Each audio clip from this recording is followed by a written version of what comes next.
How to Get Better Every Single Day, written and published by Audiobook fans, is a practical guide to lasting personal growth.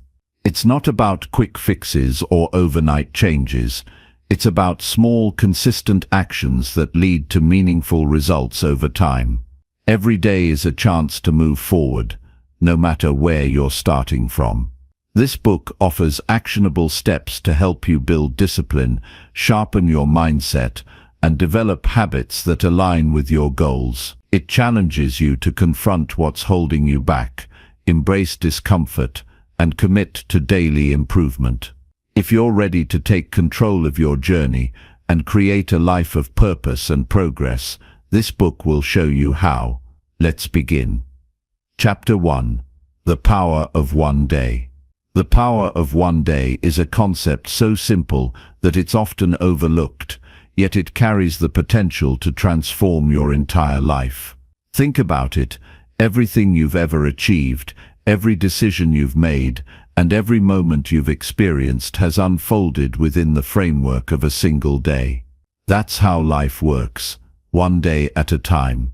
And yet many of us underestimate the value of this 24-hour window, treating it like an insignificant piece of a much larger puzzle. But the truth is, today is all you really have. Let's start here. Yesterday is gone. You can't touch it, fix it, or relive it. It exists now only as a memory, a collection of moments stored in your mind. Whether yesterday was filled with triumphs or mistakes, it's over.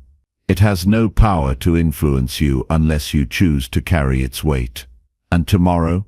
Tomorrow is a possibility, a hope, not a certainty. We like to think we'll have endless tomorrows to get things right, but the reality is that tomorrow isn't promised to anyone. What you have is today, right here, right now. This moment, this day, is your chance to change the course of your life. It might sound dramatic, but it's true. The actions you take today, no matter how small, have a ripple effect. A single decision made with purpose can set off a chain reaction that alters your future in ways you can't even imagine. That's the power of one day. It's the seed from which everything else grows. Let me ask you this. What if you approached today with the mindset that it matters? Not just as another routine 24 hours, but as an opportunity to get closer to the person you want to become. Imagine waking up and deciding that today is the day you'll take one meaningful step forward. That step doesn't have to be grand or groundbreaking. It could be as simple as drinking more water, starting that book you've been meaning to read, or finally having that conversation you've been putting off. The size of the action doesn't matter as much as the intent behind it. What often holds people back is the belief that improvement has to happen in big, dramatic ways. We think we need to overhaul our lives overnight to see real change. But that's not how it works.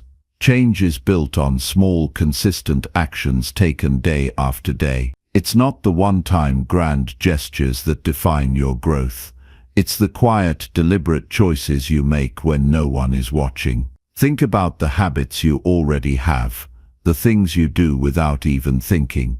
Those habits weren't built in a day. They were formed through repetition, through the choices you made repeatedly, until they became second nature. The same principle applies to building better habits. Every time you choose to act in alignment with your goals, you're reinforcing a pattern. Over time, those patterns become habits, and those habits shape your life. Let's bring it closer to home. Picture yourself at the end of the day, lying in bed and reflecting on how you spent your time. Did you move closer to your goals, or did the day slip away unnoticed? It's a sobering thought, isn't it? But it's also a powerful motivator. Knowing that every day is a chance to either build or break your future can inspire you to approach your time with intention. One of the most common excuses people use is, "I'll start tomorrow." We've all said it. Maybe you've been telling yourself that you'll start exercising, eating healthier, or working on that dream project tomorrow. The problem with this mindset is that tomorrow always feels safer. It feels like a fresh start, free from the mistakes of today. But here's the hard truth. If you're not willing to start today, you're unlikely to start tomorrow. Procrastination doesn't create change, action does. Taking action today doesn't have to mean changing everything at once. In fact, trying to do too much at once often leads to burnout and frustration. Instead, focus on just one thing you can do to improve. Maybe it's committing to 10 minutes of exercise, reading a chapter of a book, or taking a moment to plan your schedule. These small actions might not seem like much, but they add up, and when you repeat them consistently, they create momentum. Momentum is one of the most underrated forces in personal growth. When you take one step forward, it becomes easier to take the next step, and then the next. That's how progress works. It builds upon itself. The key is to start, even if it feels small or imperfect. Don't wait for the perfect moment, because it doesn't exist. The only perfect moment is the one you're in right now. Let's not ignore the reality that some days are harder than others. There will be days when you feel unmotivated, tired or overwhelmed. On those days, the power of one day becomes even more important. You don't have to be perfect, you just have to keep going. Even taking the smallest step on a tough day is a victory because it keeps you moving forward. Progress doesn't require perfection, it requires persistence. As you go through today, ask yourself this: what can I do right now to make my life better, even by 1%? It might seem like a tiny improvement, but over time those 1% changes add up. They compound into something far greater than the sum of their parts. This is why it's so important to treat each day as an opportunity, not a throwaway. At the end of the day, the power of one day isn't just about what you do, it's about how you see the world. When you realize that today is your most valuable resource, you start to approach life with more urgency and purpose. You stop waiting for the right time and start making the most of the time you have. You understand that every decision you make, no matter how small, contributes to the person you're becoming. So here's the challenge: commit to making today count.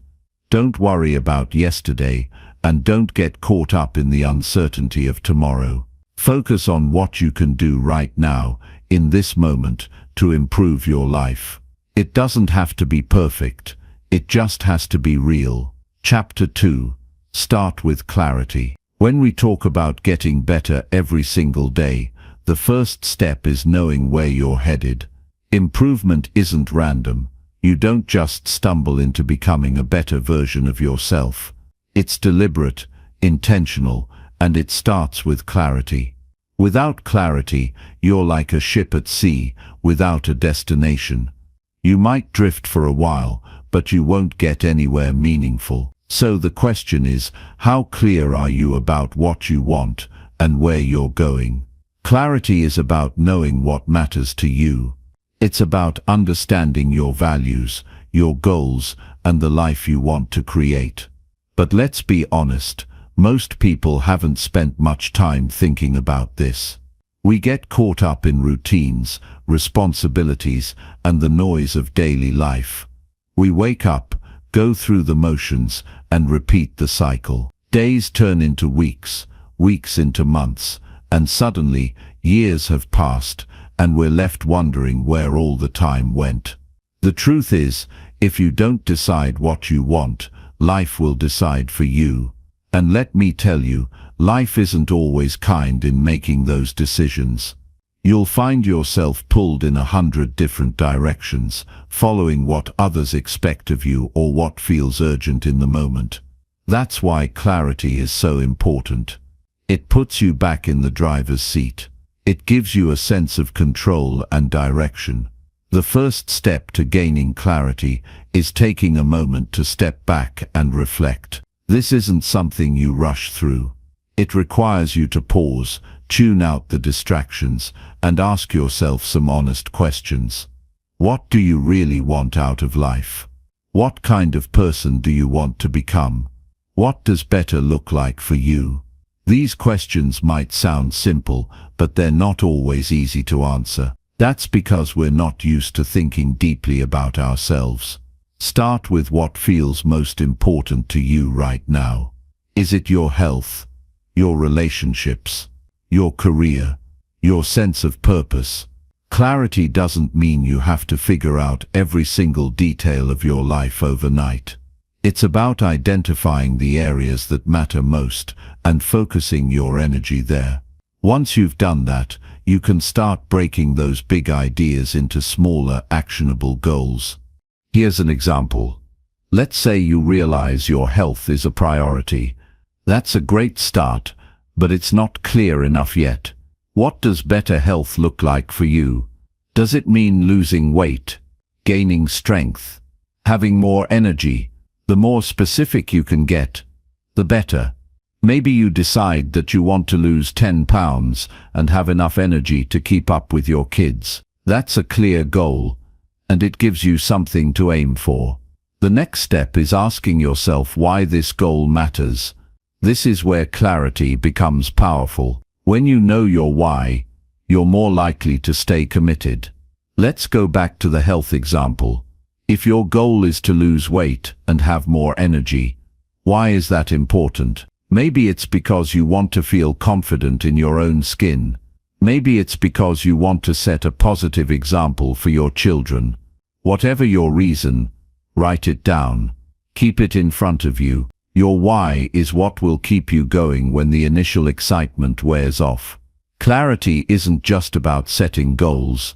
It's also about aligning your actions with your values. Think about the kind of person you want to be. What qualities do you admire in others? What principles guide your decisions?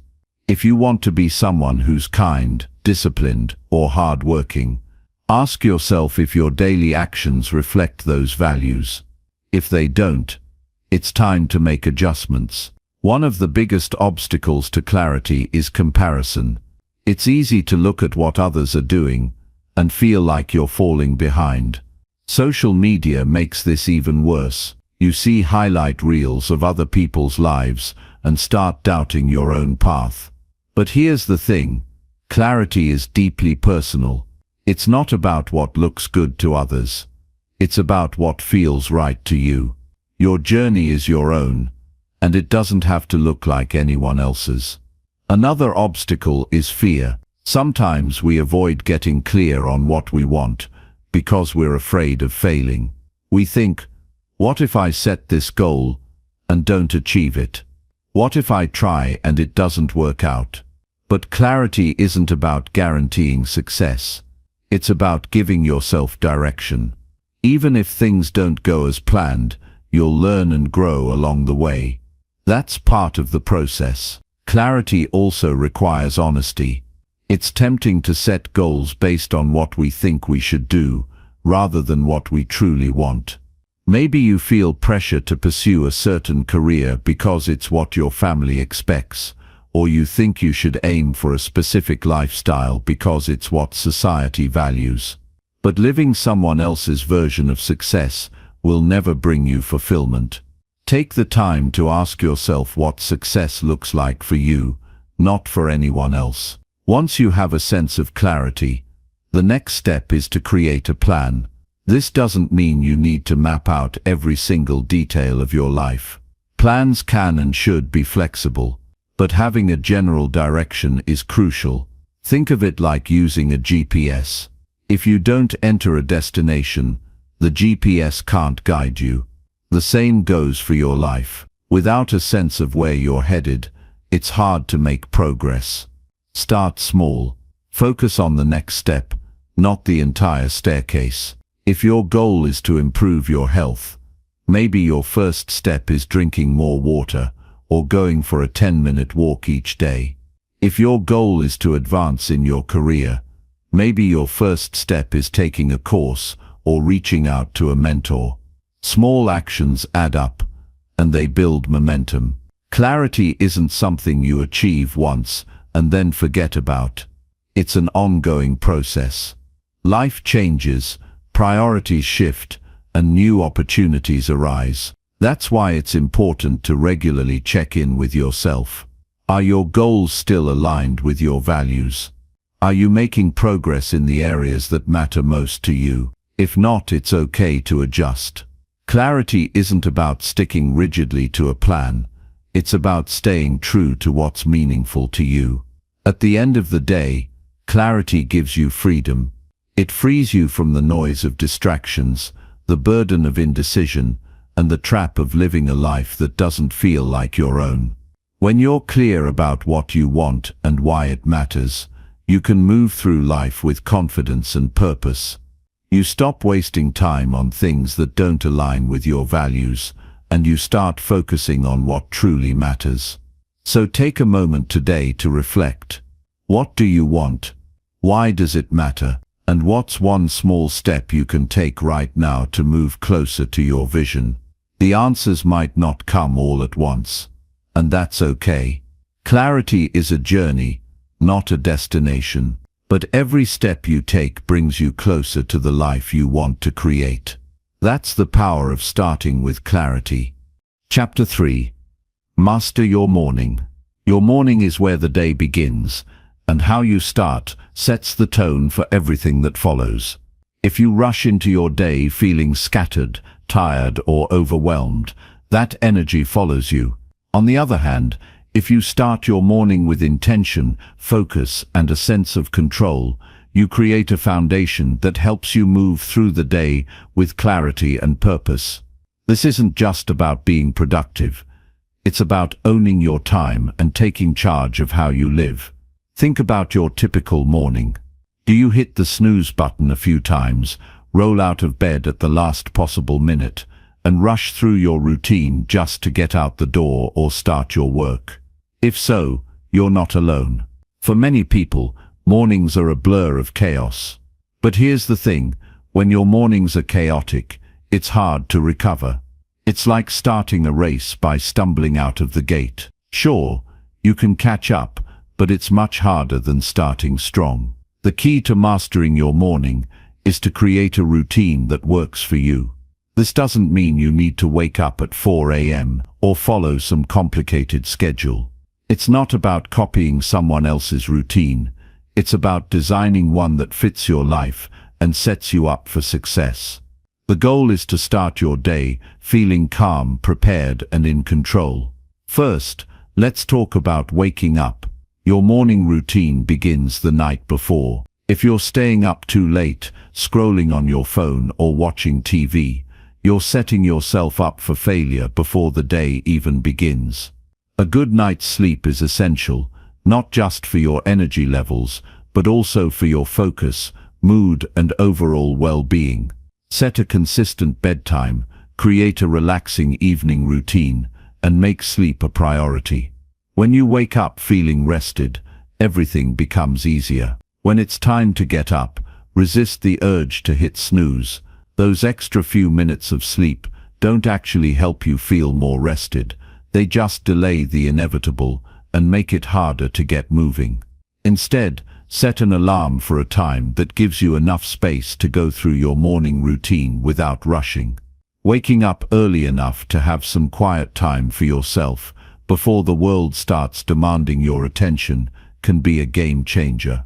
The first moments of your day are crucial. Instead of grabbing your phone and diving into emails, messages, or social media, take a moment to connect with yourself.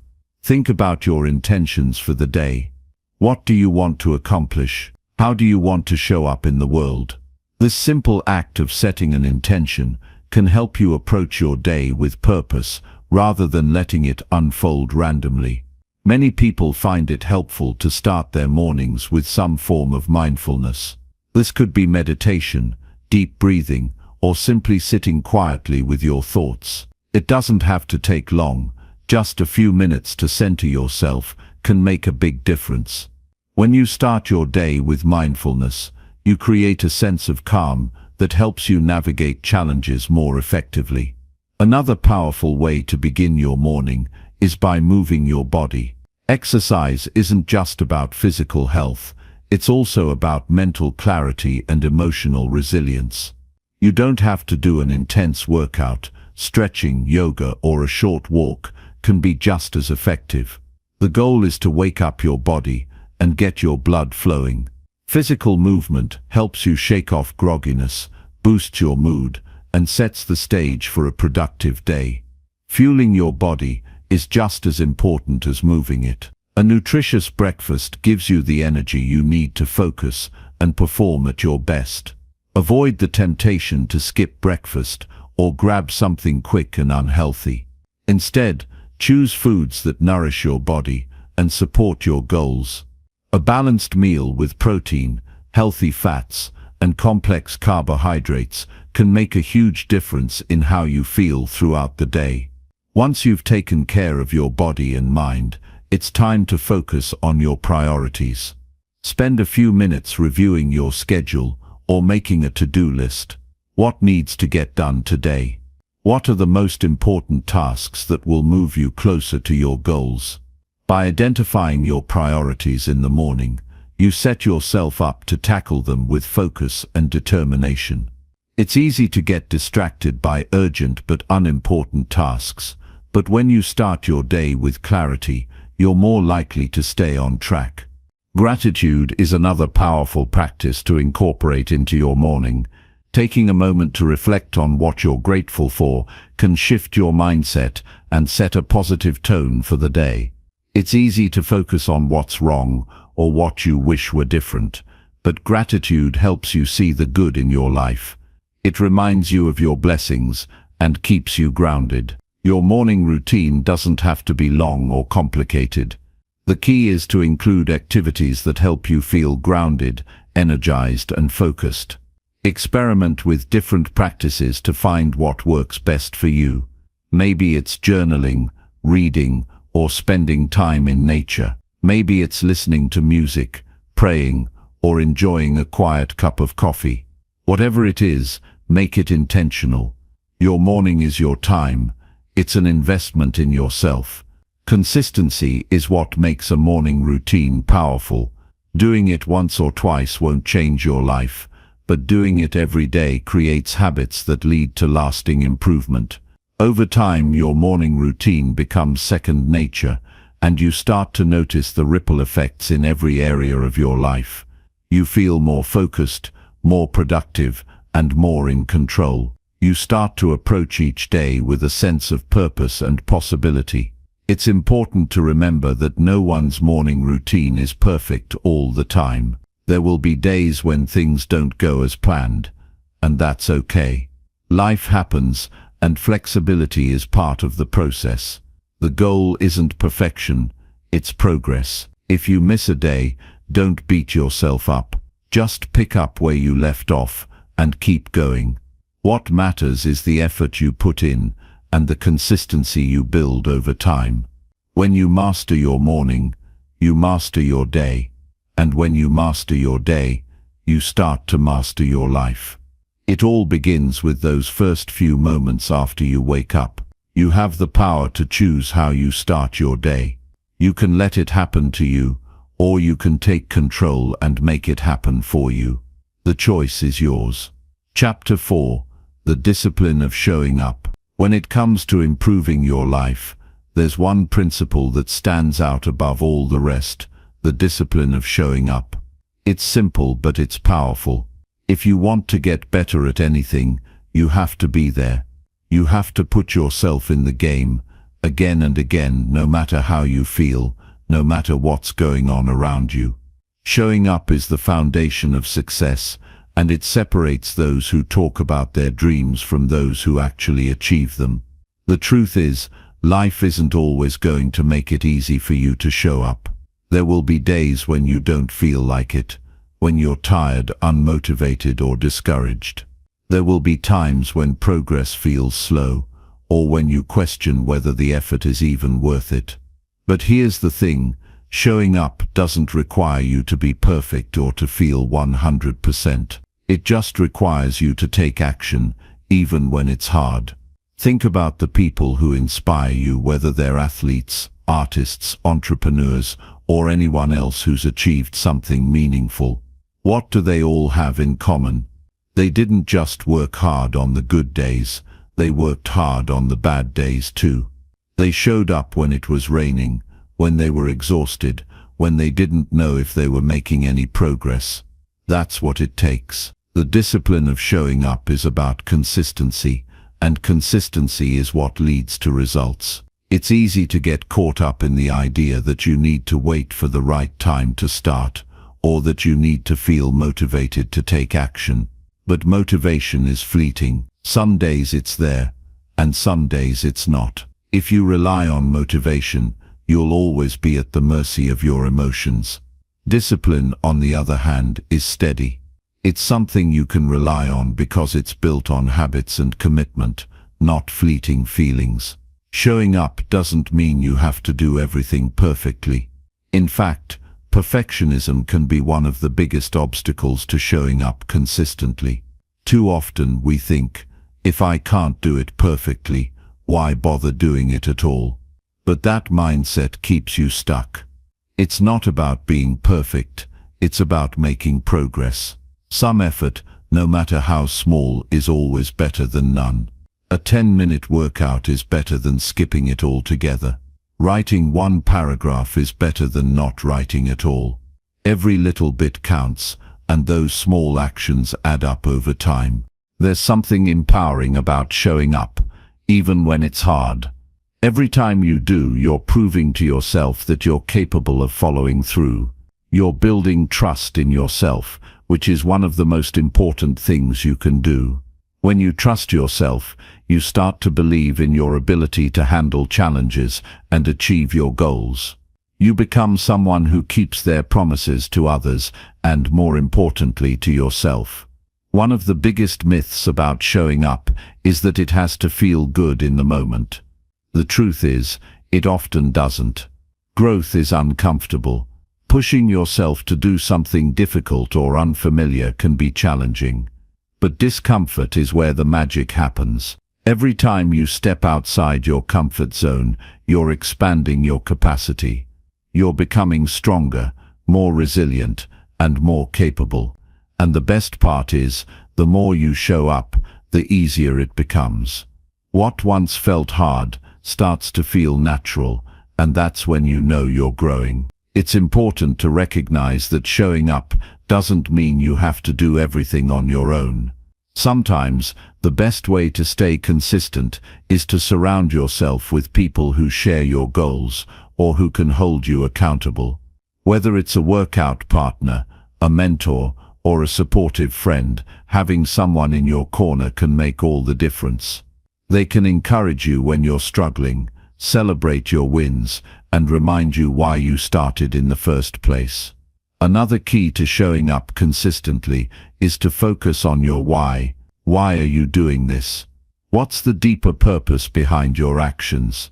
When you connect your efforts to something meaningful, it's easier to stay committed. Maybe you're working toward a healthier lifestyle because you want to be there for your family. Maybe you're pursuing a career goal because it aligns with your passion and values. Whatever it is, keep that why front and center. Write it down, remind yourself of it daily, and let it fuel your discipline. One thing to remember is that showing up doesn't always look the same. Some days it's about giving your all and pushing yourself to the limit. Other days it's about doing the bare minimum just to keep the habit alive. Both are valid. The key is to not let a single day go by without taking some kind of action, no matter how small. Progress isn't always linear, but as long as you're moving forward, you're on the right track. It's also helpful to remove as many barriers as possible. Make it easy to show up by creating an environment that supports your goals. If you want to exercise more, lay out your workout clothes the night before. If you want to read more, keep a book on your nightstand instead of your phone. If you want to eat healthier, stock your kitchen with nutritious options. These small adjustments can make a big difference in your ability to follow through. There will be days when you stumble, and that's okay. Missing a day or falling short doesn't mean you failed. What matters is how quickly you get back on track. Don't let one slip-up turn into a downward spiral. Forgive yourself, learn from it, and move forward. The discipline of showing up is about persistence, not perfection. Ultimately, showing up is an act of self-respect. It's a way of honoring your goals, your dreams, and the person you want to become. Every time you show up, you're taking a step closer to that vision. You're proving to yourself that you're worth the effort, that your goals matter, and that you have what it takes to achieve them. So start today. Start where you are, with what you have. Don't wait for the perfect moment or the perfect plan. Just take the first step, no matter how small, and then take another. Before you know it, those small steps will turn into a journey, and that journey will lead you to places you never thought possible. Showing up isn't always easy, but it's always worth it. Chapter 5. Strengthen your body.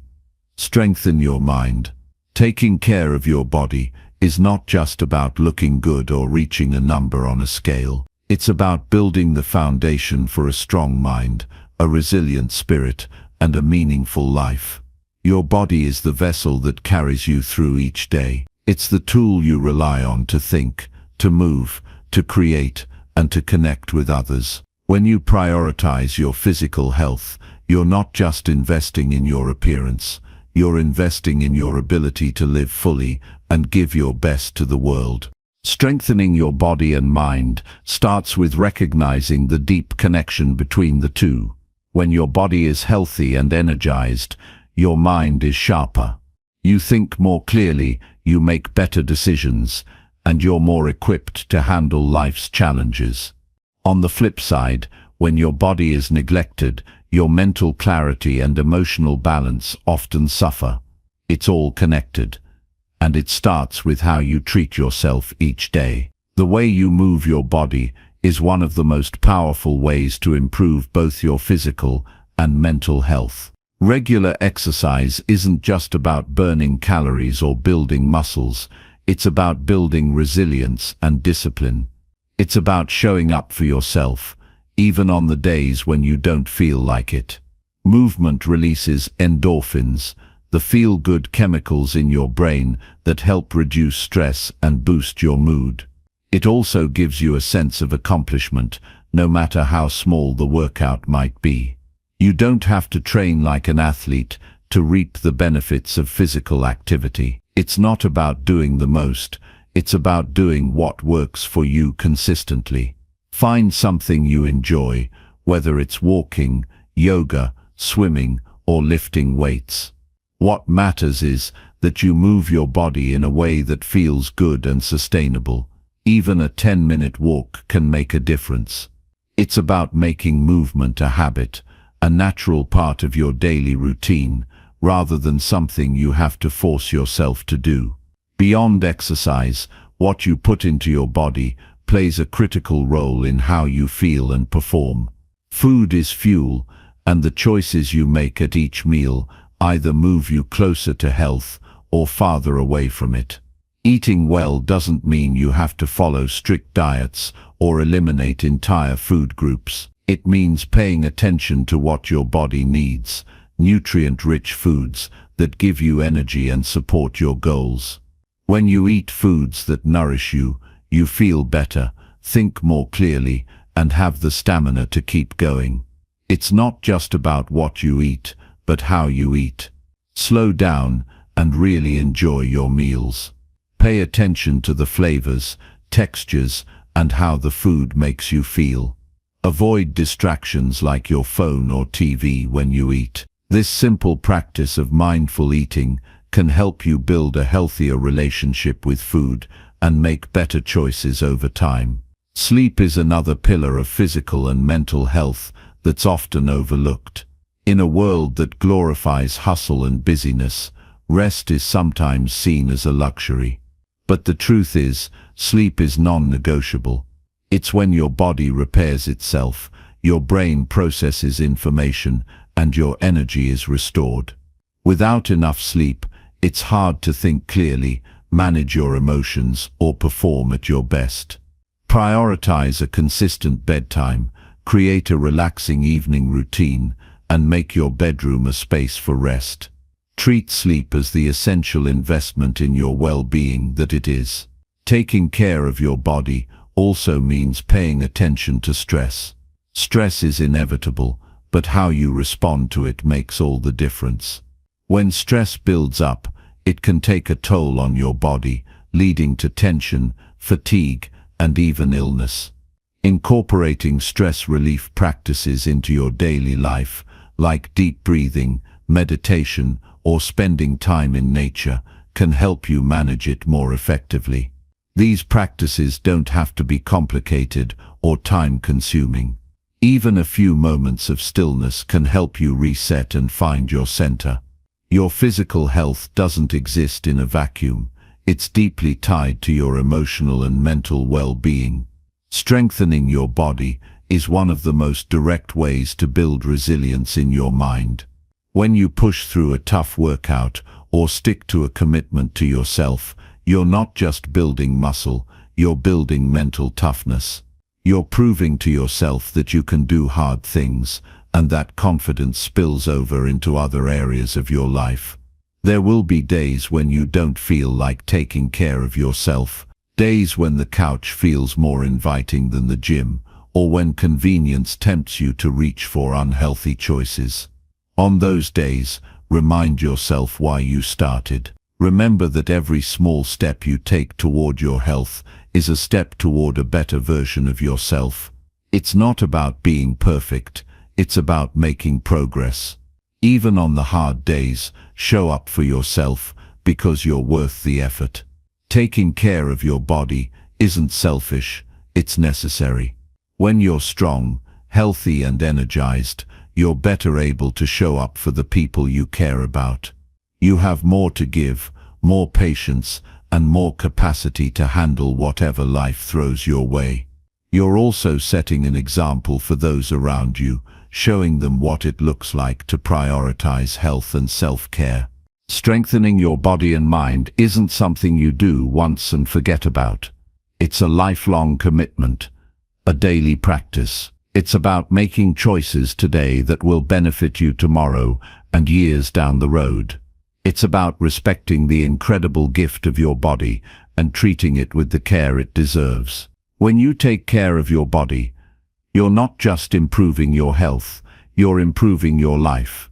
You're creating a foundation for success in every area, from your relationships to your career to your personal growth. You're building the strength and resilience you need to pursue your goals and live the life you want. And it all starts with the simple daily choice to show up for yourself, to move, to nourish, to rest, and to keep going. Chapter 6.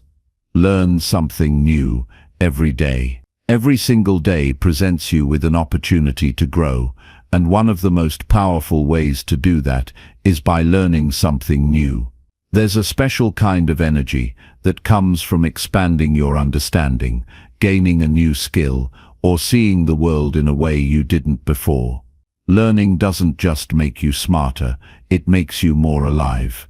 It gives you a sense of progress, a feeling that you're moving forward instead of standing still. And when you commit to learning every day, even in small ways, you start to build momentum.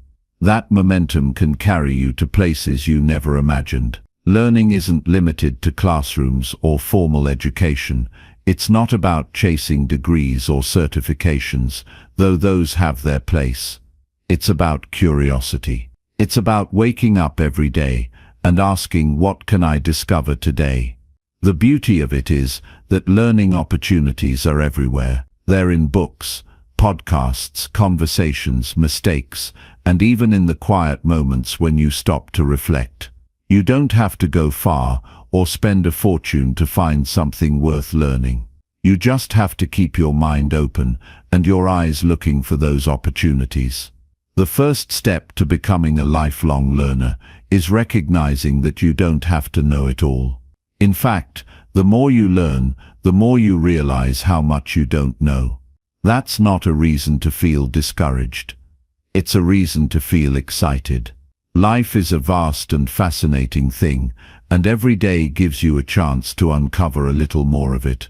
When you embrace that mindset, learning stops feeling like a chore and starts feeling like an adventure.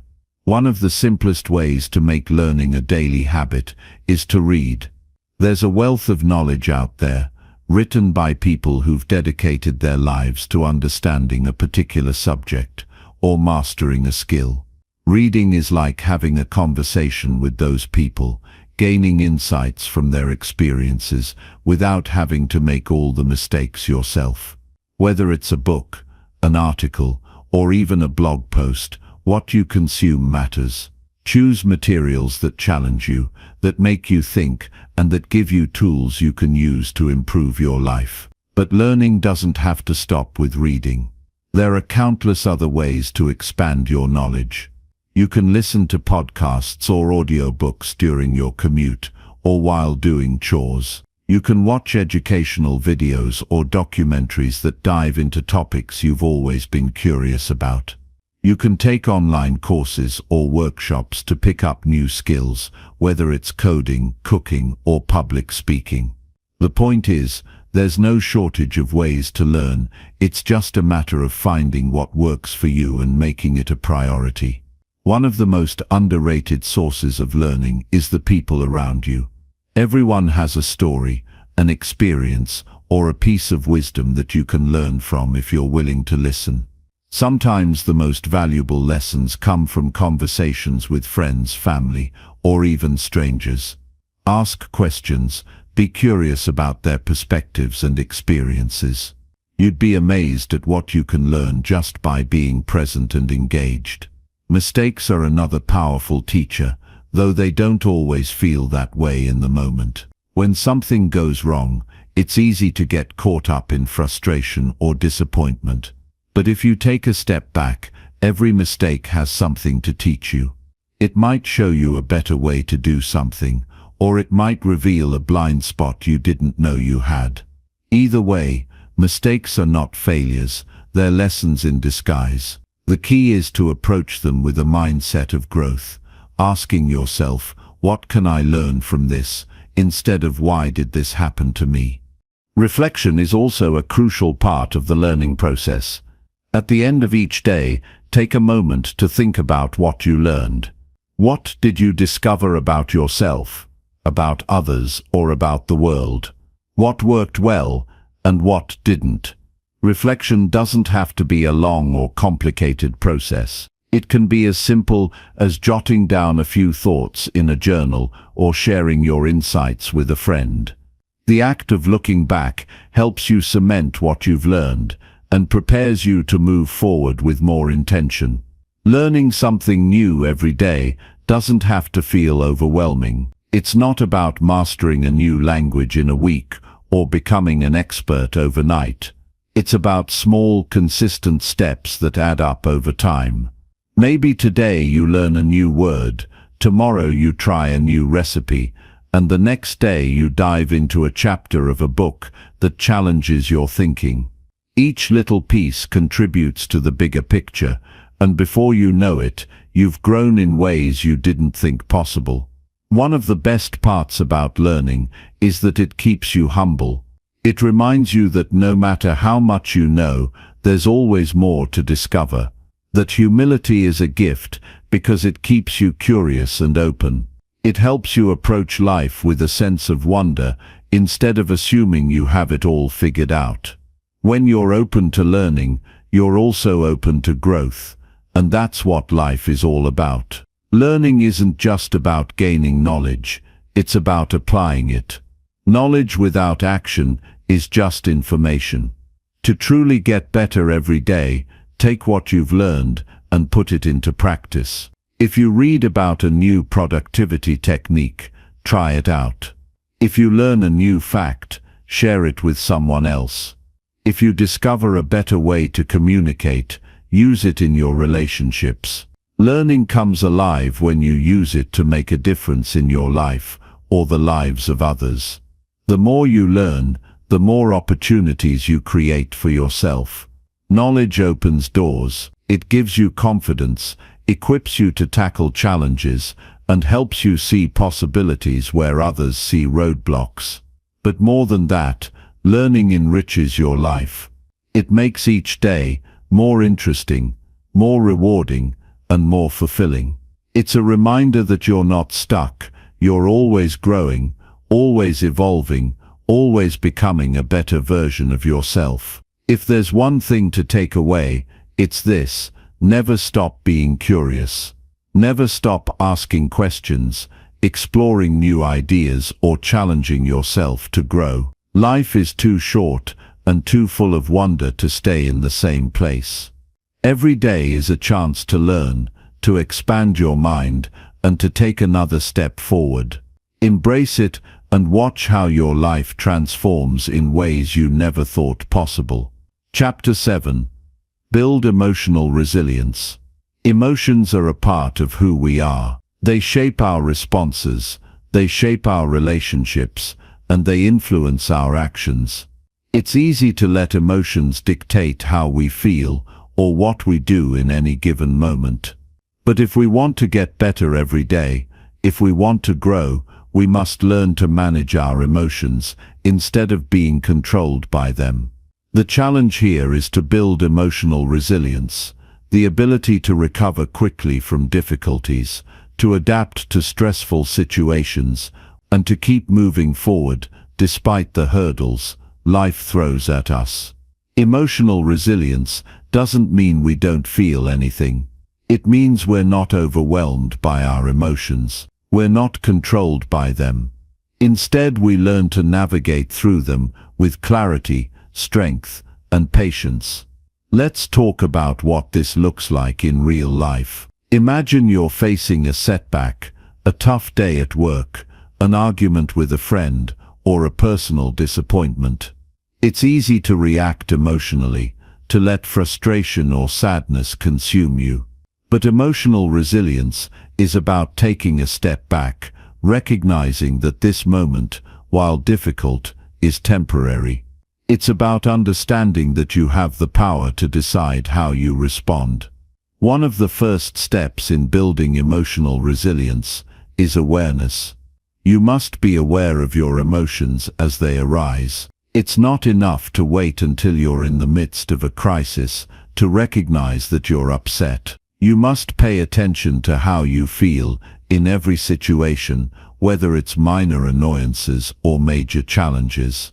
When you can identify the emotion, anger, sadness, fear, frustration, you gain the power to manage it. You can pause, reflect, and choose a response rather than react impulsively. Once you recognize what you're feeling, it's time to check in with yourself and ask why you feel the way you do. What triggered this emotion? Was it something you heard, something someone said, something you assumed? Understanding the root cause of your emotions helps you gain clarity on how to move forward. Often, we let our emotions take over because we haven't taken the time to dig deeper into why we feel a certain way. This process isn't about suppressing emotions. It's about understanding them, managing them, and allowing yourself to feel them fully without being consumed by them. It's important to acknowledge your emotions, even if they're uncomfortable. Denying or ignoring them only allows them to build up, often leading to bigger reactions down the road. Next, let's talk about the power of perspective. Emotional resilience is greatly shaped by how we view our circumstances. The world doesn't always treat us the way we think we deserve, but how we interpret these experiences determines how we move forward. When things go wrong, when you face disappointment or loss, try to shift your perspective. Ask yourself, what can I learn from this, or how can I grow from this experience? A resilient person doesn't see failure as the end, they see it as a stepping stone. They understand that mistakes are part of life, part of growth, and most importantly, they understand that how they react to these setbacks is what truly matters. Are they going to dwell on the setback, or will they take the lesson and use it to build something better moving forward? Resilient people know that their worth is not determined by their mistakes, but by how they handle them. Part of emotional resilience also comes from self-compassion. It's easy to be hard on yourself when you feel like you've messed up, but this only weakens your emotional strength. Instead of beating yourself up, offer yourself kindness and understanding. Treat yourself the way you would treat a friend who is going through a tough time. You'd remind them that it's okay to feel upset, but that the most important thing is to learn and move on. Do the same for yourself. This self-compassion doesn't mean letting yourself off the hook or avoiding responsibility. It simply means acknowledging that you are human and it's okay to not be perfect. Developing emotional resilience also requires patience. It doesn't happen overnight. It's not about becoming emotionless or unshakable. It's about learning to respond to life's challenges with grace and calm, to process emotions in a healthy way, and to keep moving forward, no matter what. It's about taking those small steps every day that add up over time. The more you practice managing your emotions, the stronger your resilience will become. One important practice for building emotional resilience is developing healthy coping mechanisms. Everyone experiences stress and negative emotions, but how we deal with them makes all the difference. Some people might turn to unhealthy habits, drinking, overeating, or isolating themselves when they're feeling down. These may offer temporary relief, but they don't help you build true emotional strength. Instead, focus on positive coping strategies. Go for a walk, meditate, journal, or talk to a trusted friend. These actions not only help you release built-up tension, but they also provide you with a sense of control in difficult moments. Let's talk about the role of relationships in emotional resilience. The people around you can either build you up or tear you down. Surround yourself with individuals who support your growth, who help you see the best in yourself, and who challenge you to rise above difficult circumstances. At the same time, it's important to recognize that not everyone will treat you with kindness, and not everyone will support you. Emotional resilience means learning how to maintain your peace, regardless of others' behavior. It means not letting anyone or anything dictate how you feel. As you build your emotional resilience, it's essential to keep in mind that this is a lifelong process. There will be moments when you feel like you've made great progress, and then there will be moments when you fall back into old patterns. This is normal. Growth is never linear, but what matters is your commitment to getting better, to learning from every experience, and to continuing to push forward, no matter what.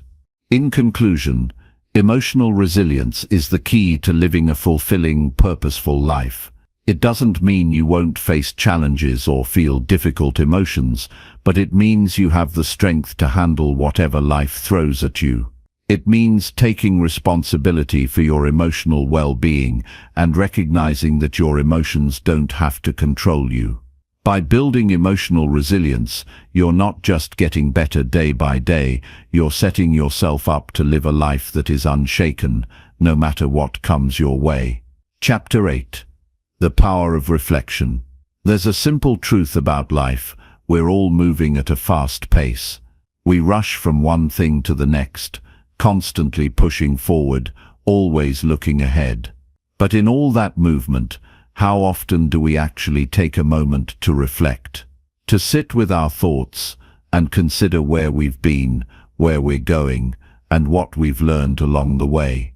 Reflection is often overlooked in our busy lives, but it's one of the most powerful tools we have to grow, improve, and get better every single day. Think about it for a moment. How do you really know if you're moving in the right direction if you never stop to assess where you are? Reflection allows us to evaluate our actions, our decisions, and the outcomes we're experiencing. Without it, we're just going through the motions, repeating the same patterns, without ever understanding why something works or why it doesn't. By taking the time to reflect, we can pinpoint areas where we need to improve, recognize what's been working well, and most importantly, acknowledge how far we've come. The first step in reflecting is creating space. We live in a world full of noise, distractions, and endless to-do lists. It's easy to get caught up in all of that and forget to slow down, but reflection requires stillness. It's not something that happens when you're rushing through your day or multitasking. You need quiet, undisturbed time to think, to process, and to truly evaluate your experiences. This doesn't mean you have to spend hours reflecting each day, but it does mean carving out intentional time, even if it's just 15 minutes at the end of the day, to ask yourself some important questions. What went well today? What did I learn? What could I have done better?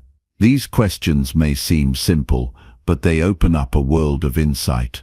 They allow you to recognize the positive things you accomplished, however small they may seem, and they help you see the areas where you can improve. It's easy to get bogged down by what didn't go as planned, but reflection helps us balance that with a recognition of what did work. When you reflect, try to avoid being overly critical. This isn't about beating yourself up over mistakes or missed opportunities. It's about looking at things from a place of curiosity and growth.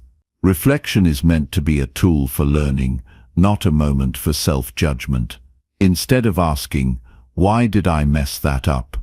ask, "What can I learn from this situation?" When we shift our mindset from one of failure to one of learning, we open ourselves up to growth. One of the best ways to reflect is to write it down. Journaling is an incredibly effective practice for reflection.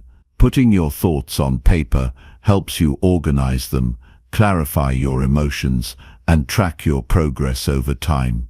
You might start by simply listing what happened during the day, then move into how you felt about it and what you learned from it.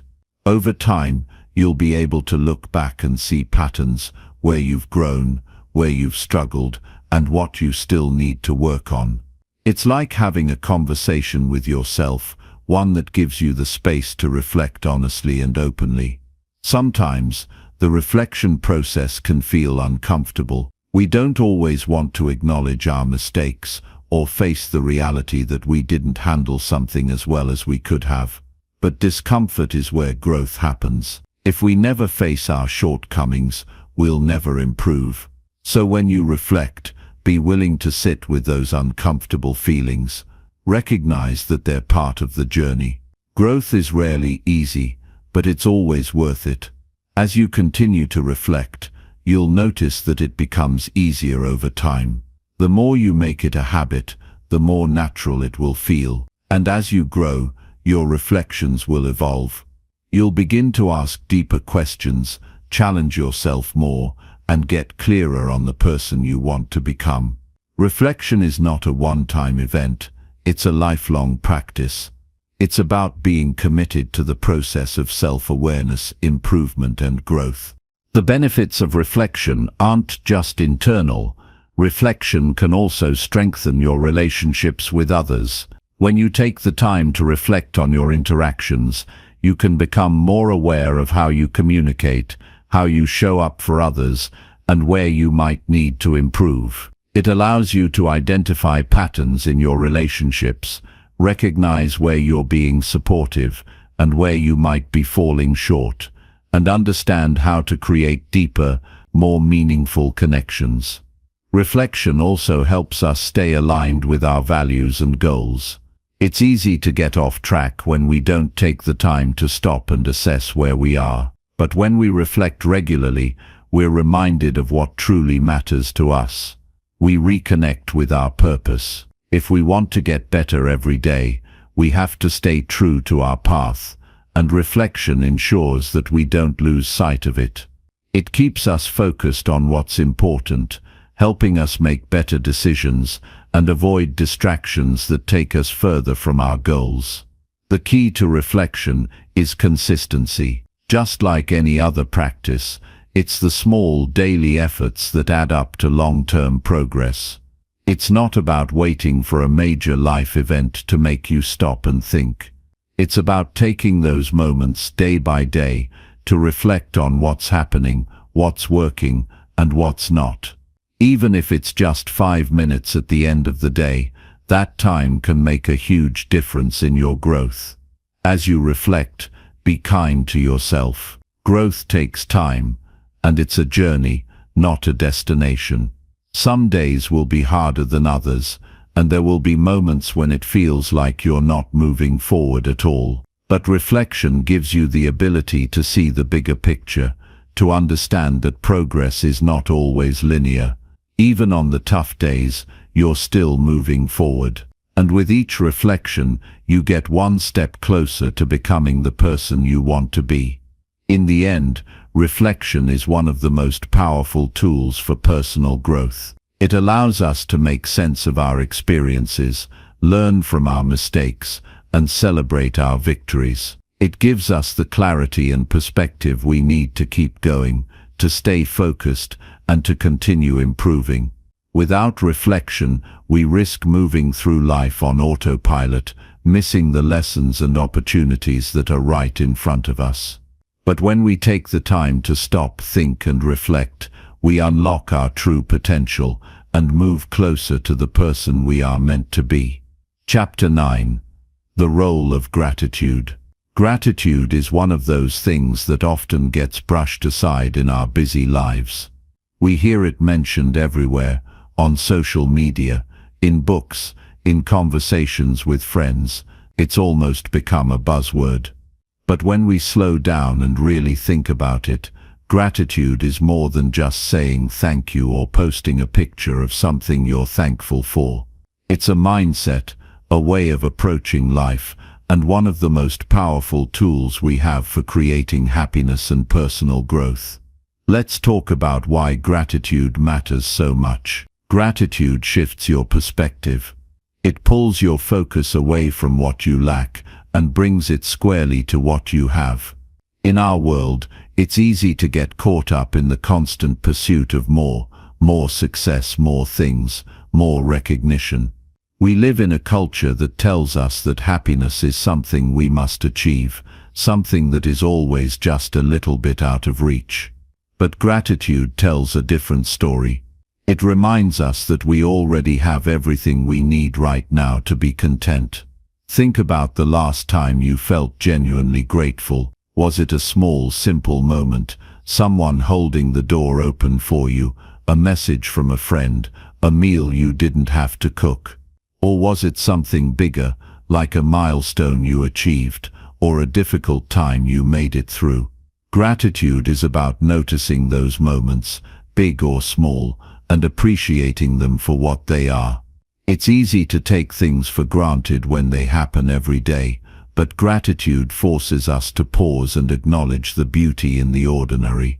When we make gratitude a habit, something we practice every day, it starts to change us. It rewires our brain. Studies show that when we practice gratitude consistently, we experience increased feelings of happiness, reduced stress, and better overall mental health. This is because gratitude forces us to look at the positive side of things, to appreciate what we have instead of focusing on what's missing. It helps us see the silver lining, even in difficult situations. Now, I know that sometimes life feels overwhelming. There are days when everything seems to go wrong, when it feels like the weight of the world is on your shoulders, and gratitude feels like an impossible thing to practice. On those days, it's okay to acknowledge the struggle. It's okay to feel frustrated, sad, or angry. But even in those moments, gratitude has the power to lift us. It doesn't mean ignoring the tough stuff, but it means looking for the small things, however small, that you can be thankful for. Maybe it's the comfort of your bed after a long day, the warmth of the sun on your face, or the kindness of a stranger.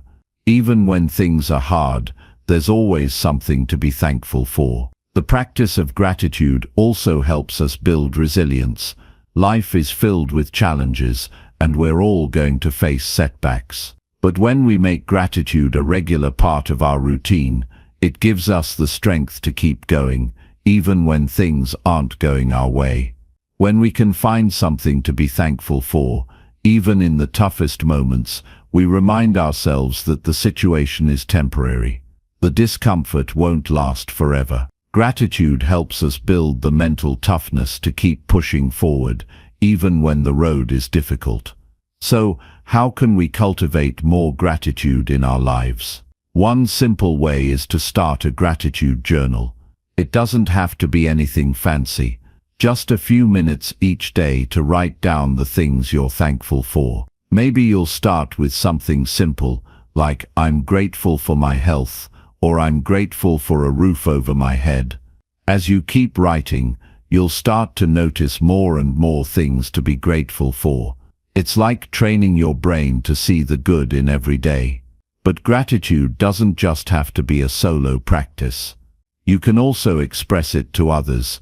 Think about the people in your life, your family, friends, co-workers, even strangers. How often do we take the time to tell someone we appreciate them? Gratitude is not just about feeling thankful, it's about sharing that feeling with others. A simple thank you, a note of appreciation, or a kind word can have a huge impact on someone's day. It reminds them that they matter, that they're valued, and it strengthens your connection with them. One of the beautiful things about gratitude is that it's contagious. When you practice gratitude, it spreads to the people around you.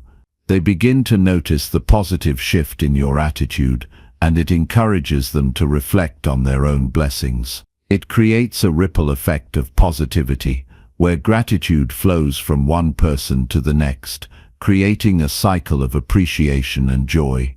Of course, it's easy to get caught up in the daily grind and forget to pause and be thankful. It's easy to focus on the problems, the things that aren't going right. But when you make gratitude a part of your daily life, it becomes easier to notice the good. It's like building a muscle. At first it might feel awkward or forced, but over time it becomes second nature. Gratitude is a choice. It's something you can choose to practice every day, regardless of what's going on in your life. You might not always feel like it, especially on the hard days, but choosing gratitude is a way of taking control of your mindset. It's about deciding to focus on what's working, what's going well, and what you can appreciate in any given moment. And when you do that, you change your experience of the world. You begin to see things in a new light, and suddenly, life feels a little bit brighter, a little bit lighter. The benefits of gratitude are undeniable. It reduces stress, increases happiness, improves relationships, and helps us stay grounded in the present moment. But it's not just about what gratitude does for us, it's also about what it does for the world around us. When we practice gratitude, we inspire others to do the same. We create an environment where appreciation and kindness thrive, and we remind everyone that even in difficult times, there's always something to be thankful for. Gratitude is the key to unlocking a richer, more fulfilling life. It doesn't require any special skills, and it doesn't take much time. It's simply a shift in perspective, a choice to look for the good in every day. And when you make that choice, you begin to see that life is filled with blessings, big and small. The more you practice gratitude, the more you realize that everything you need to be happy and successful is already within your reach. It's just a matter of recognizing it and appreciating it for what it is. In the end, gratitude isn't just something we feel, it's something we do. It's about choosing to focus on the positive, to appreciate what we have, and to share that appreciation with others. When we make gratitude a part of our daily routine, we not only improve our own lives, but we also make the world around us a little bit brighter. And that, in turn, makes us better, stronger, and more capable of handling whatever challenges come our way. Chapter 10. Eliminate what holds you back. There's a lot that holds us back in life. Some of it is obvious: fear, self-doubt, past failures. But there are also the quieter, more insidious things, the habits we've picked up, the limiting beliefs we've internalized, and the things we cling to because they feel familiar, even when they're not helping us move forward. These things keep us stuck, and if we want to get better every single day, we need to eliminate what holds us back. The first thing we need to understand is that we are creatures of habit. Our routines and behaviors become ingrained in us over time, and often we don't even notice when they're no longer serving us. Maybe you're constantly putting things off because you've learned to procrastinate. Maybe you've developed the habit of worrying about things outside your control, or you've built a pattern of avoiding difficult conversations or confrontations. These things may feel comfortable or familiar, but that doesn't mean they're helpful. In fact, they're often the things that keep us from growing, from getting better, and from achieving the success we want. Recognizing these habits is the first step in breaking free from them. It's about being honest with yourself and admitting when something isn't working. It's easy to blame circumstances, other people or external factors when things aren't going well, but the truth is, we often hold ourselves back. We get in our own way because we're too afraid to confront the things that need to change. But growth requires us to face those uncomfortable truths. The second thing we need to address is our limiting beliefs. These are the thoughts and stories we tell ourselves that convince us we're not good enough, that we don't deserve success, or that we're incapable of change. Limiting beliefs are sneaky. They often feel true, and they can hold us back for years if we're not careful. They might sound like, "I'm not smart enough to succeed," or "I'll never be able to change," or "I've already failed, so why bother trying again?" These beliefs can become so ingrained that we stop questioning them, but they don't reflect reality. They are simply the narratives we've adopted about ourselves, and they can be changed if we're willing to challenge them.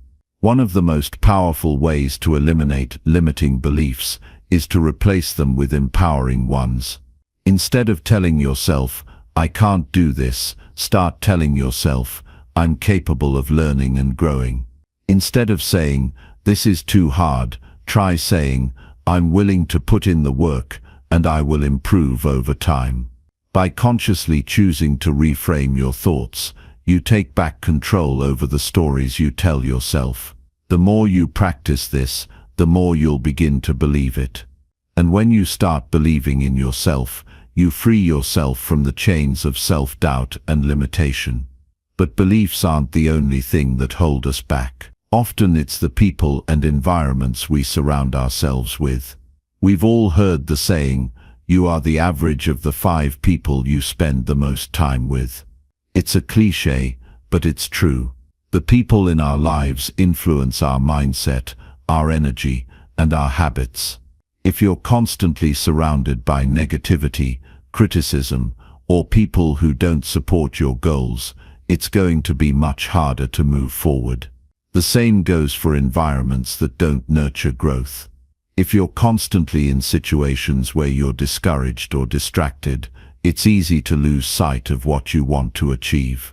That's why it's important to be intentional about the people you choose to spend time with.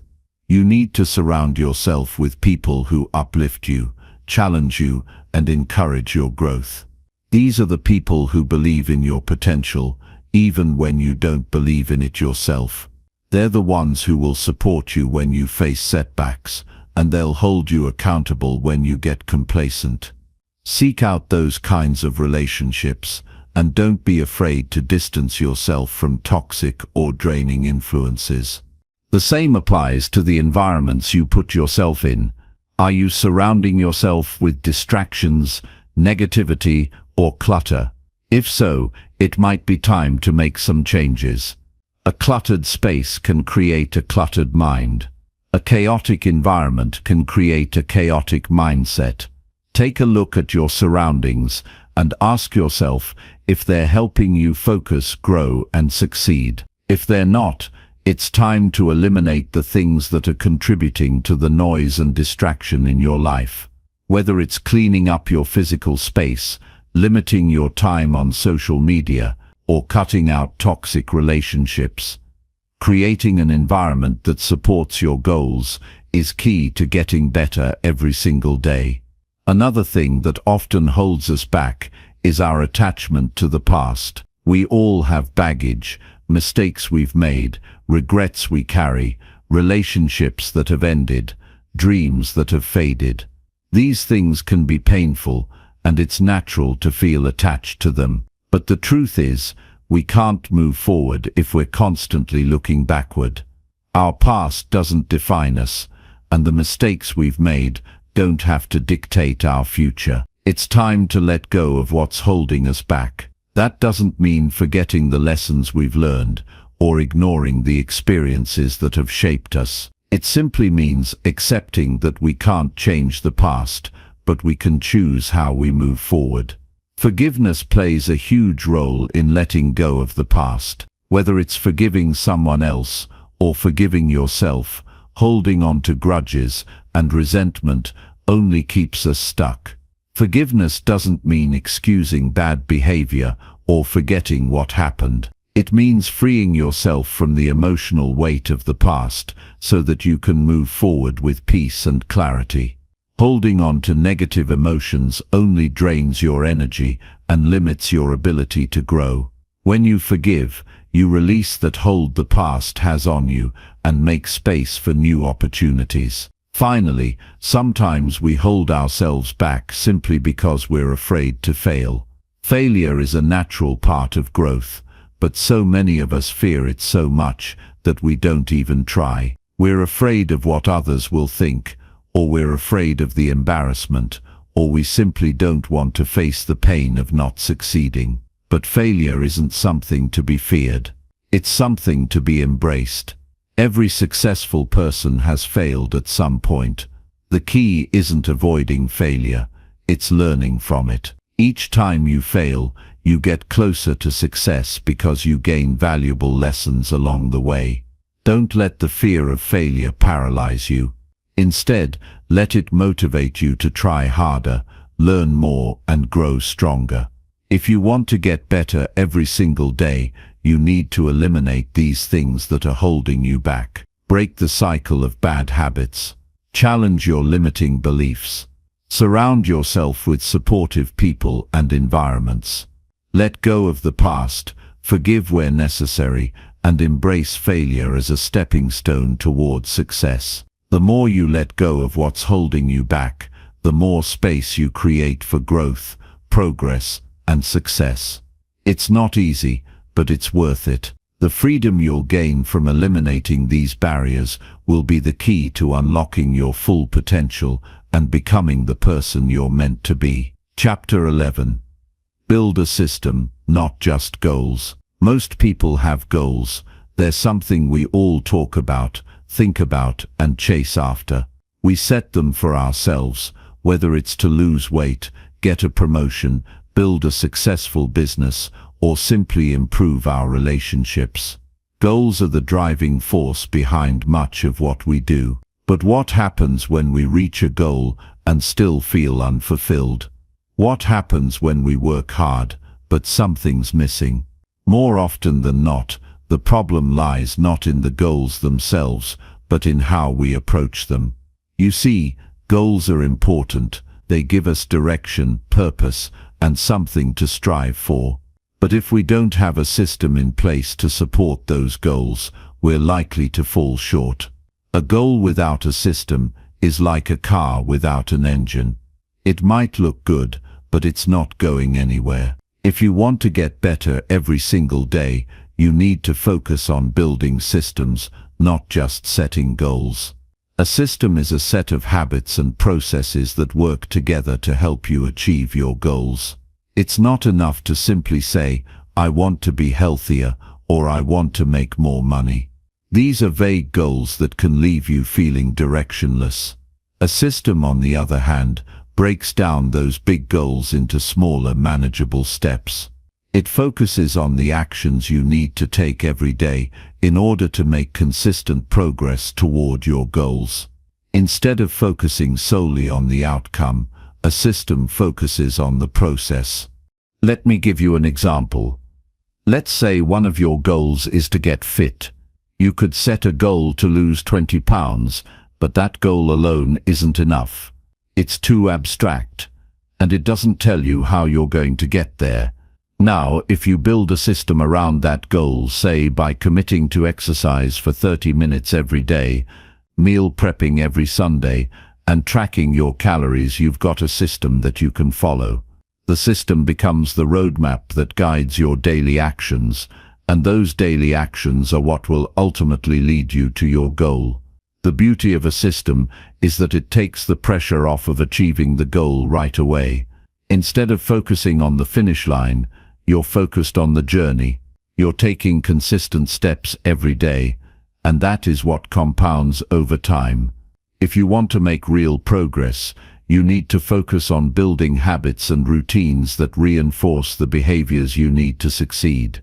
This principle applies to anything in life, whether it's building a business, writing a book, or learning a new skill.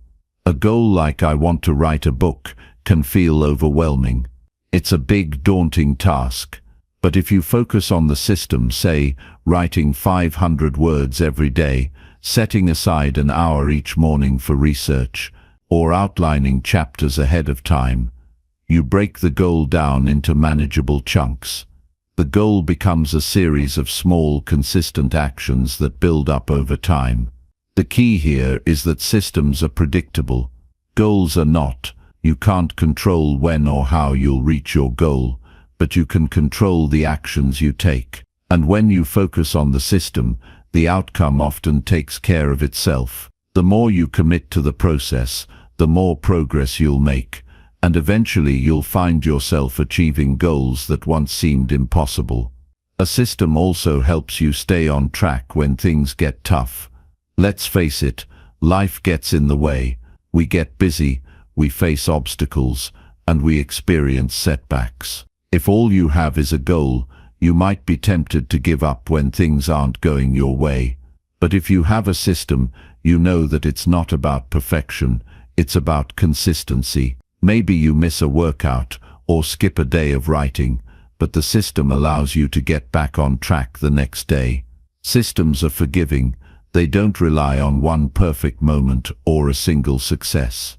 They're about showing up and doing the work, day after day, even when you don't feel like it. The beauty of building a system is that it's sustainable. You're not relying on willpower alone to get through the tough days. Instead, you've created a structure that makes it easier to do the things that will get you closer to your goals. A system makes success a habit, not an occasional achievement. Now, let's talk about how you can create a system for yourself. The first step is to clearly define your goal. What do you want to achieve? Once you've got a clear vision of your goal, you need to break it down into actionable steps. What are the daily, weekly, and monthly actions you need to take in order to reach that goal? This is where the system starts to take shape. Next, think about the habits that will support those actions. For example, if your goal is to run a marathon, your system might include waking up at 6 a.m. every day to go for a run, following a training plan, and gradually increasing your distance. If your goal is to build a business, your system might involve dedicating 2 hours every morning to work on your business, reading one business book a month, and networking with others in your industry. The key is to focus on the actions that will move the needle toward your goal, even if they seem small at first. Another important part of building a system is tracking your progress. When you're working on something big, it's easy to get discouraged if you don't see immediate results. That's where tracking comes in. Tracking your progress helps you stay accountable and gives you a visual reminder of how far you've come. Whether it's keeping a log of your workouts, Tracking your income and expenses, or marking off days on a calendar, seeing your progress in real time can keep you motivated and on track. A good system is also flexible. Life is unpredictable, and things don't always go according to plan. But if your system is too rigid, it can feel like a chore. Flexibility is key to keeping things sustainable. For instance, if you miss a day of your system, don't beat yourself up about it. Just get back on track the next day. The goal isn't perfection, it's progress. Systems are there to help you make consistent improvements over time, not to keep you locked into a specific set of rules. When you start focusing on building systems, you'll notice a shift in your mindset. Instead of being overwhelmed by a big goal, you'll feel more in control of the process. You'll realize that success doesn't come from one massive, life-changing decision. It comes from making small, consistent choices every day. It's in the discipline of showing up, the effort of doing the work, and the commitment to the process, even when things aren't going perfectly. Over time, your system will evolve. You'll get better at it. You'll learn what works and what doesn't. And as you refine your system, you'll start to notice that reaching your goals becomes easier. You won't be relying on motivation or willpower to push you through. You'll have built a solid foundation of habits and routines that support your success. Building a system takes time and effort, but it's worth it. When you focus on the process and the daily actions, you take the pressure off of the outcome. You stop worrying about when you'll reach your goal, because you know that, as long as you're following your system, you're making progress. And in the end, progress is all that matters. Chapter 12. Take responsibility for your life. Taking responsibility for your life is one of the most powerful steps you can take toward personal growth and success. But let's be honest, it's not always easy. It's much easier to blame circumstances, other people, or even bad luck when things go wrong. It's natural to feel like the world is against you at times, to look for someone or something to hold responsible when you face setbacks. But here's the thing, when you point the finger at others, you lose control over your life. You give up the one thing that could help you change things for the better, your own power. In every situation, whether it's good or bad, there's a choice you can make. You can either accept responsibility, or you can blame the world for what happened. Responsibility means understanding that while you can't control everything that happens in your life, you can control how you respond to it.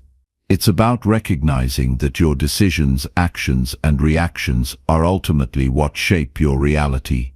Taking responsibility means acknowledging that you have the power to make choices that impact your future, regardless of past circumstances. The first step in taking responsibility is owning up to your mistakes. This is where most people falter. It's easy to make excuses or deny your role in a situation, but that only keeps you stuck. The truth is, no matter how much you try to shift the blame, you won't move forward until you own what's yours. This doesn't mean you should be overly harsh on yourself. It's not about beating yourself up or wallowing in regret. It's about looking at the situation honestly, learning from it, and taking steps to do better next time. This is especially important when things don't go the way you planned. Failure is part of life, and it's something everyone faces at one point or another. But it's not failure itself that determines your success, it's how you handle it. If you constantly point the finger at others, or at external factors, you'll never take the lessons from those experiences that you need to grow. If you own your mistakes, you open the door to learning. You begin to see challenges not as roadblocks, but as opportunities to improve. It's about taking control of your life, not waiting for someone else to fix things for you. Another key part of responsibility is recognizing that your actions or lack of actions have consequences. This goes beyond big, life-changing decisions. It's in the everyday choices we make, how we spend our time, how we treat others, how we show up to our commitments. All of these small choices add up to the life we lead. When you take responsibility, you stop making excuses for why you're not where you want to be. Instead of blaming time, money, or other people, you look inward. You ask yourself, what can I do today to move closer to my goals? It's in those daily decisions that change begins. Taking responsibility also means acknowledging that your thoughts and beliefs play a huge role in your life. If you believe that you're a victim of circumstances, that belief will shape your reality. You'll look at every setback as evidence that the world is out to get you. But if you take responsibility for your mindset, you realize that you have the power to change your thoughts. You can choose to see challenges as opportunities. You can choose to see obstacles as stepping stones. By taking responsibility for your thinking, you take control over how you interpret the world around you and how you respond to it. And here's the truth. When you start taking responsibility for your life, you start seeing things differently. You stop waiting for external factors to change before you take action. You stop waiting for the perfect time to start something or the right circumstances to align. You realize that you can create the conditions you need, no matter what's going on around you. This is a liberating realization, because it puts the power back in your hands. When you stop blaming the world, you stop being a victim. And when you stop being a victim, you take control. A big part of taking responsibility is understanding that you are responsible for your success, as well as your failure. Many people are quick to take responsibility for their failures, but they shy away from claiming ownership of their successes. They think they got lucky, or that external factors played a bigger role. But the truth is, your success is just as much a product of your choices and actions as your failures. If you want to get better every single day, you have to own your progress. Celebrate your wins, no matter how small they may seem, because they're a reflection of your hard work, dedication, and the responsibility you've taken for your life. When you begin to take responsibility, you also realize that you are the creator of your circumstances. This doesn't mean that life is always going to be easy or that you'll never face difficulties. But it does mean that you are in charge of how you respond to those challenges. You can choose to let setbacks define you, or you can choose to let them fuel your growth. You can choose to stay stuck, or you can choose to take action and move forward. When you take full responsibility for your life, you stop waiting for others to give you permission to succeed, and you start taking the necessary steps to create the life you want. This is where true personal power lies. It's not in the circumstances you find yourself in, but in how you choose to react to them. You can't control the people around you, the economy, or even the weather, but you can control your attitude and your effort. When you take responsibility, you take control over how you show up in the world. This is where personal growth happens. It's in the moments when you make the decision to take action, to move forward despite your fears, and to do what needs to be done to get closer to your goals. Those decisions made over and over again will shape your future. Taking responsibility also means letting go of the need for approval or validation from others. Many people live their lives constantly seeking external approval. They look to others to tell them they're doing a good job, or to confirm that they're on the right path. But when you take full responsibility for your life, you realize that you don't need anyone else's permission. Your life is yours to create. You can pursue your goals, live by your values, and build the life you want without needing anyone else's approval. When you take responsibility, you free yourself from the constraints of others' opinions and start living in alignment with your own purpose. But here's something else to keep in mind. Taking responsibility doesn't mean you're expected to do it all alone. It doesn't mean you have to carry the weight of the world on your shoulders. We all need help, support, and guidance along the way.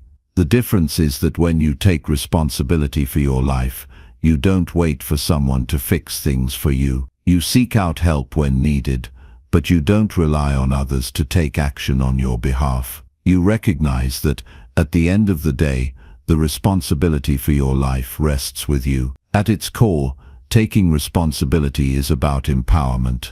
It's about recognizing that you have the ability to shape your life, no matter what has happened in the past or what challenges you may face. When you take responsibility, you stop waiting for the world to change and start taking action to make the changes you want to see. You begin to see yourself as the author of your story, and that gives you the freedom to write your own chapters. So the next time you find yourself wanting to point the finger at someone or something else, take a step back. Ask yourself what role you played in the situation, what can you learn from it, and what can you do to move forward. Taking responsibility is not always easy, but it is always empowering. It's the key to taking control of your life and becoming the person you're meant to be. When you own your actions, your mindset, and your future, you unlock the power to create the life you desire.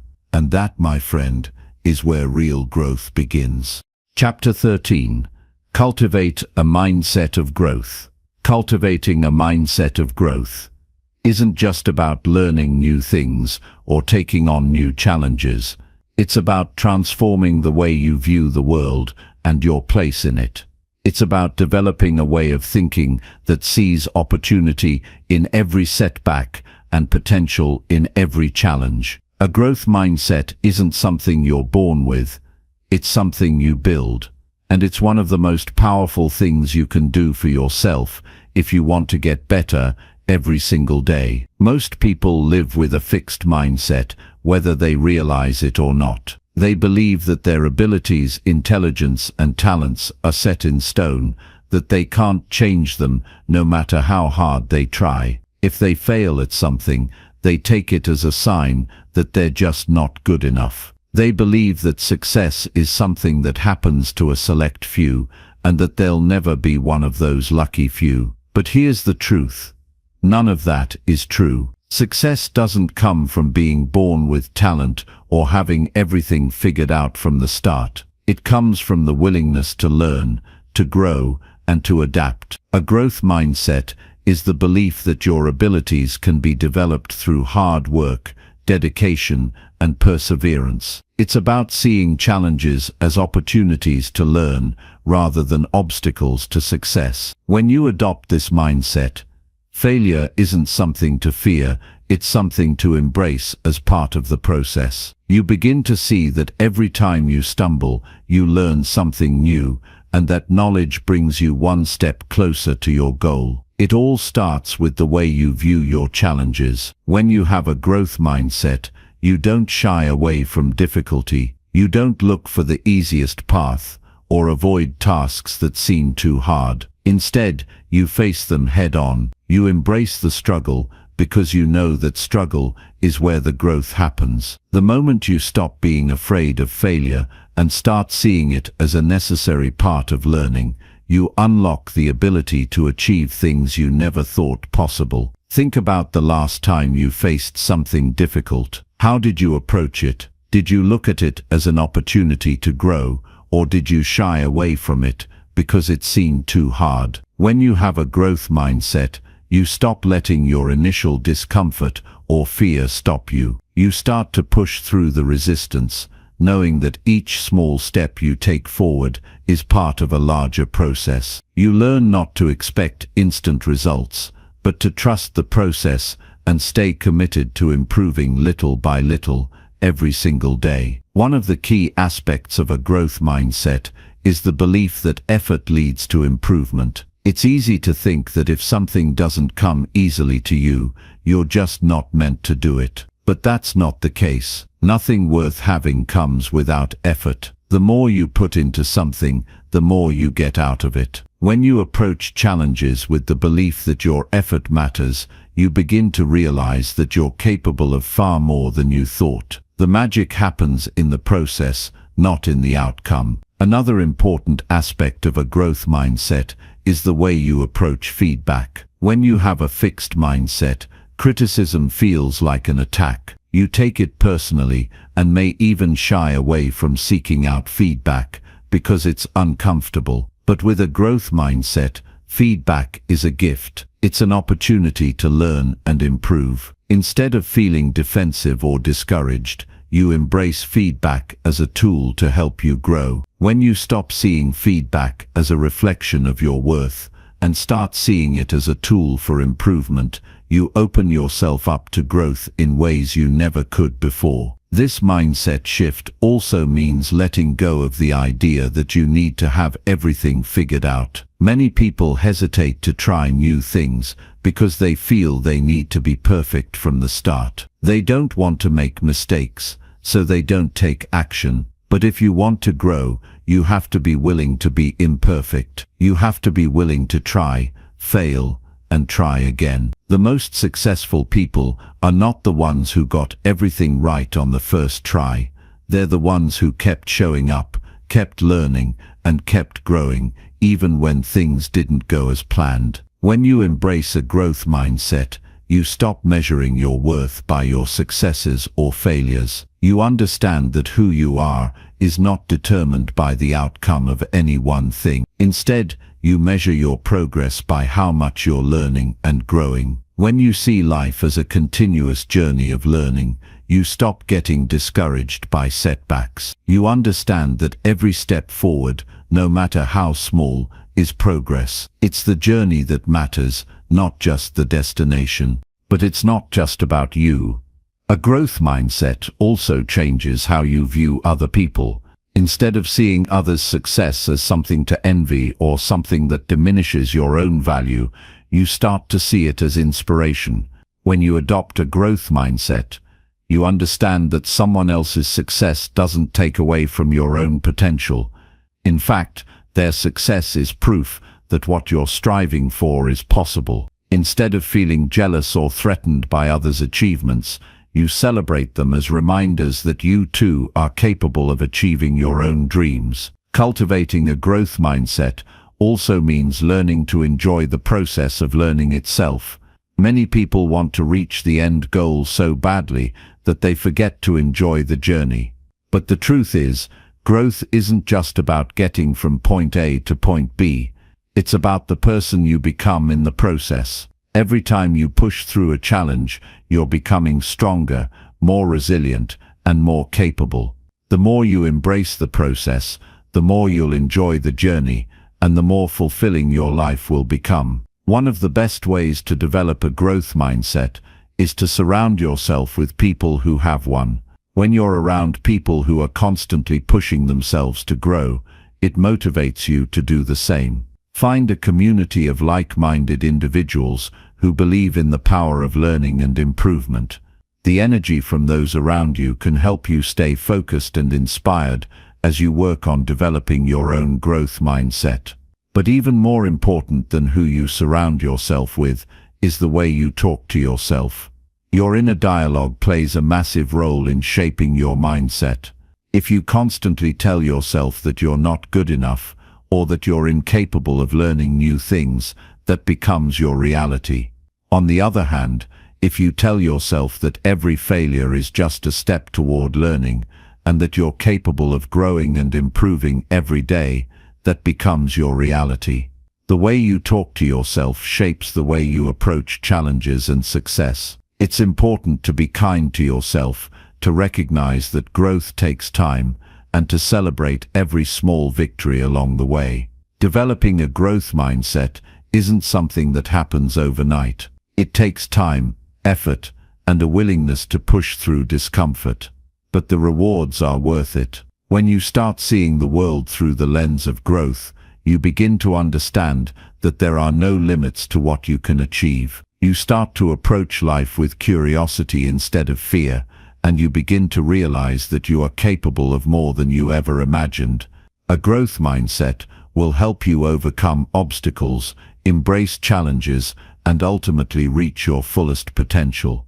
So if you want to get better every single day, start by changing the way you think.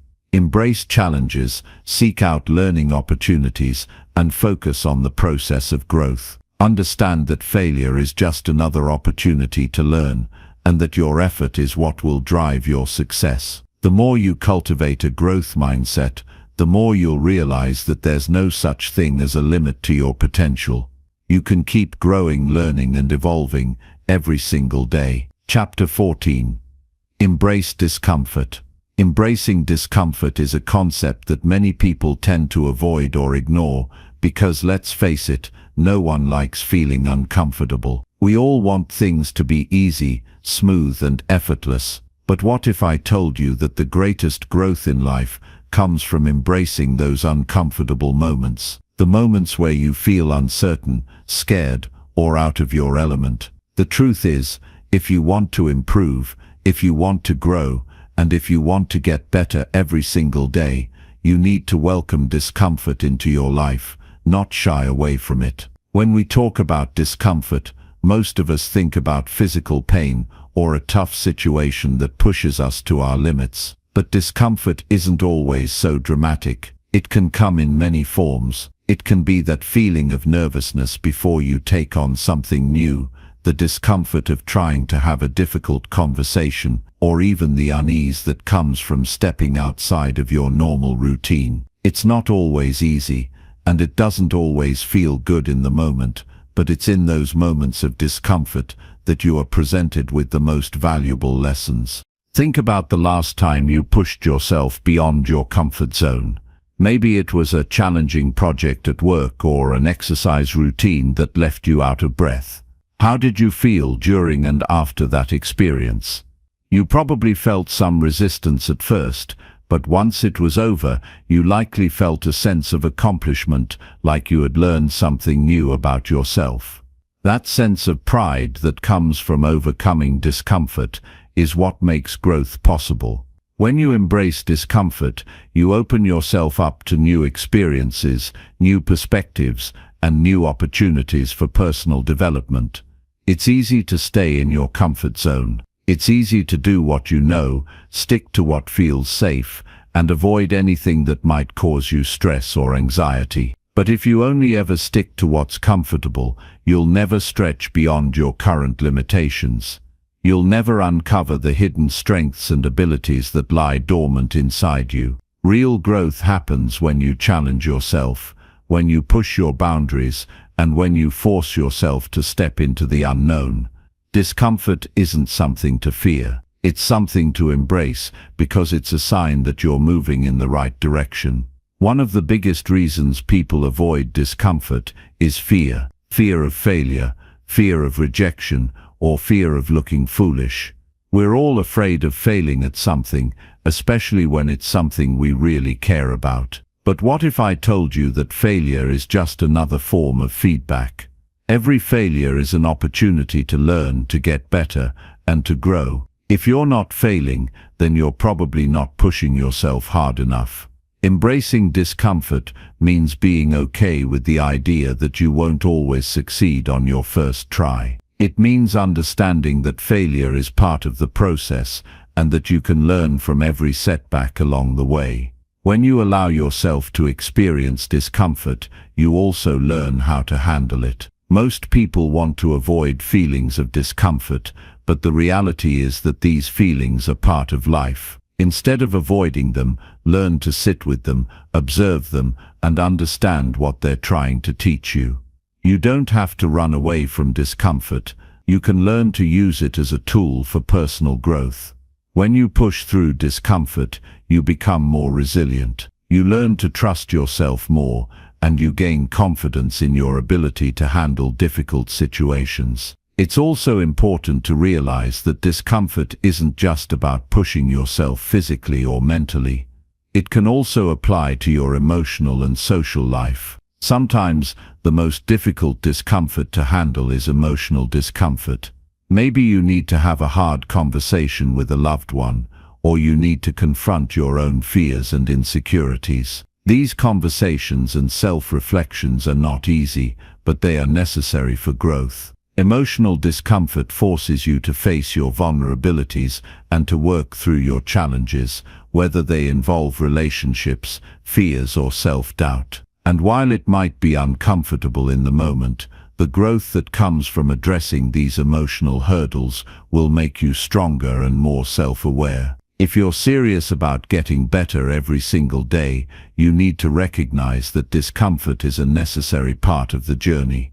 There's no way around it. Every time you step out of your comfort zone, you are presented with an opportunity to learn something new, to expand your limits, and to grow. The key is to stop seeing discomfort as something to avoid and start seeing it as a signal that you are on the right path. It's a sign that you're doing something that will help you become the best version of yourself. But you might be thinking, isn't there a line between embracing discomfort and overloading yourself? Of course. There's no need to put yourself in situations that are unnecessarily harmful or toxic. The key is balance.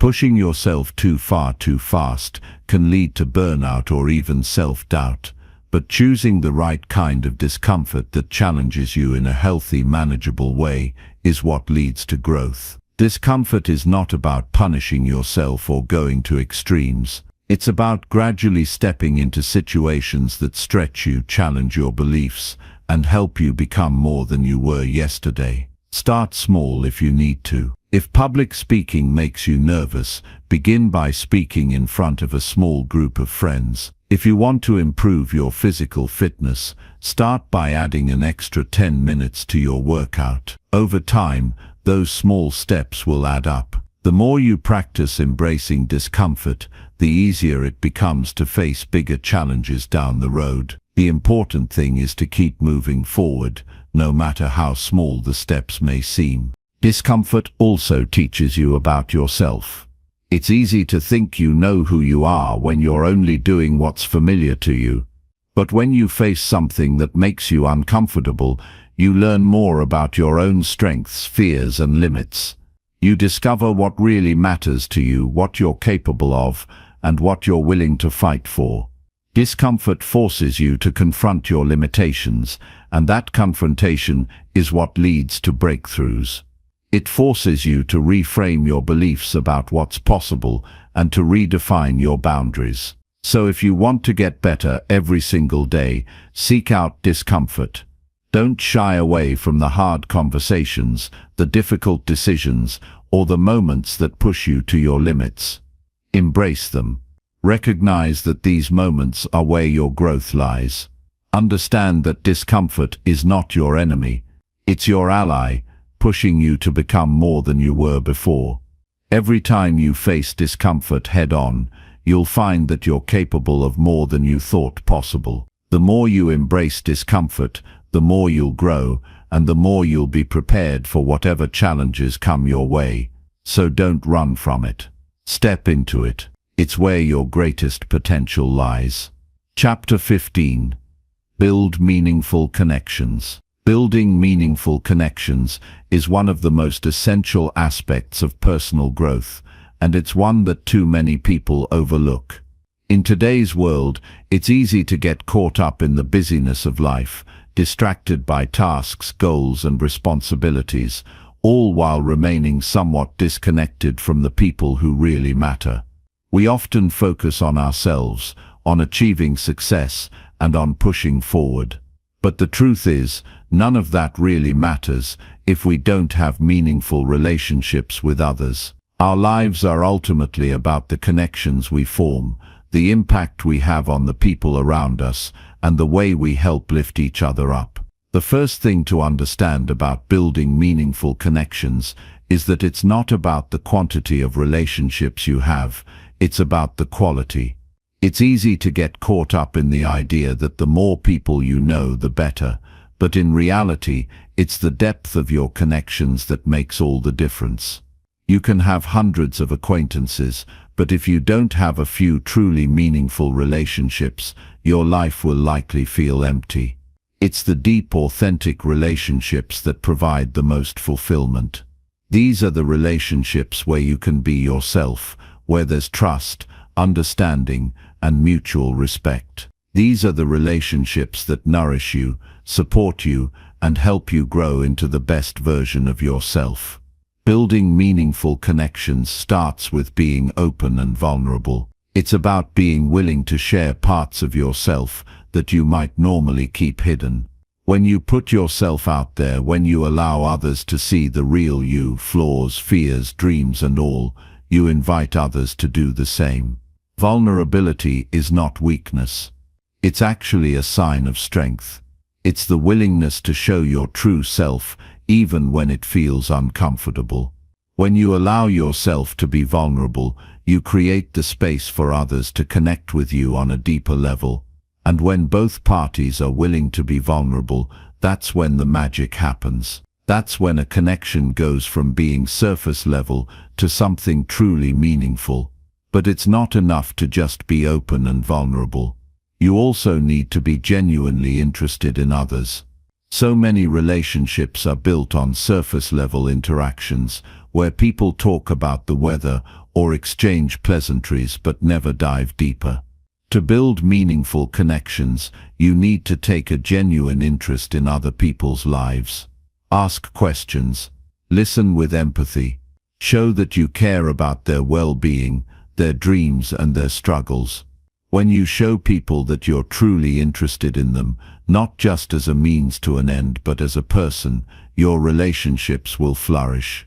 People can tell when you're being authentic, and they will appreciate the effort you put into getting to know them. In return, they'll be more likely to open up to you and share their own lives. A key component of building strong connections is also learning how to be present. In a world full of distractions, it's easy to be physically with someone but mentally elsewhere. Maybe you're looking at your phone, thinking about your to-do list, or worrying about the next thing on your agenda. But when you're with someone, truly with them, it creates an entirely different experience. Being present means being fully engaged in the moment, giving that person your undivided attention and focusing on the conversation. It's not about trying to impress someone or win their approval. It's about showing them that they matter, that you're there for them, and that you value their time and energy. When you're present, you give the other person the gift of your undivided attention, and that alone strengthens the connection. Trust is also a crucial element in building meaningful relationships. Without trust, there's no foundation for a deep connection. Trust is built over time, through consistent actions and honest communication. It's about showing up when you say you will, keeping your promises, and being reliable. But it's also about being honest and transparent. When you're honest with others about your feelings, your intentions, and your thoughts, it helps build a sense of safety and security in the relationship. People need to know that they can trust you with their vulnerabilities, their fears, and their dreams, and in turn, you need to be able to trust them. Trust creates the kind of bond that makes relationships truly meaningful and lasting.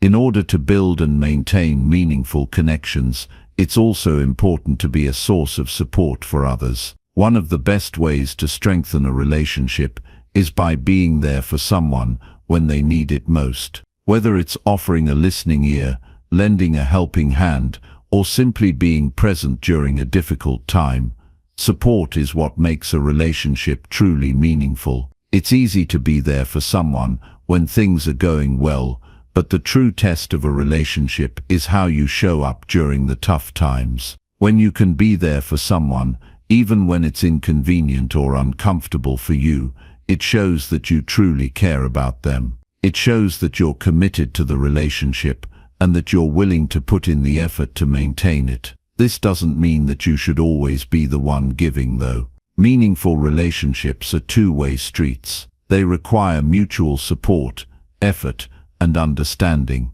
It's important to give, of course, but it's also important to receive. Many people find it hard to accept help or support from others, but the truth is, meaningful relationships thrive on reciprocity. When you allow others to support you, you strengthen the bond between you. It creates a sense of interdependence where both people contribute to the relationship in meaningful ways. So don't shy away from receiving love, support and care from others. Allow them the opportunity to be there for you, just as you are there for them. Another aspect of building meaningful connections is being willing to have difficult conversations. It's easy to avoid conflict, to sweep issues under the rug, or to let things fester in the background.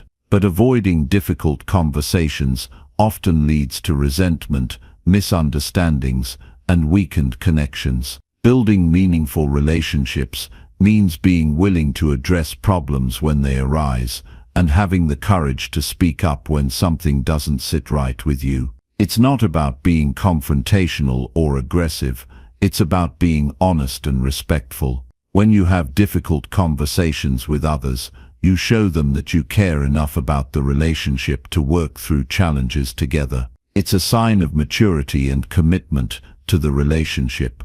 Time and effort also play a huge role in building meaningful connections. Relationships don't just happen, they take work. It's easy to get caught up in the demands of everyday life, but the truth is, the people you care about should be a priority. Make the time to nurture your relationships. Whether it's scheduling a weekly phone call with a close friend, planning regular date nights with your partner, or simply checking in on a family member, putting in the effort to stay connected is what keeps a relationship strong. When you prioritize relationships, you show the other person that they matter to you. And when both parties put in the effort, the connection deepens and the relationship flourishes.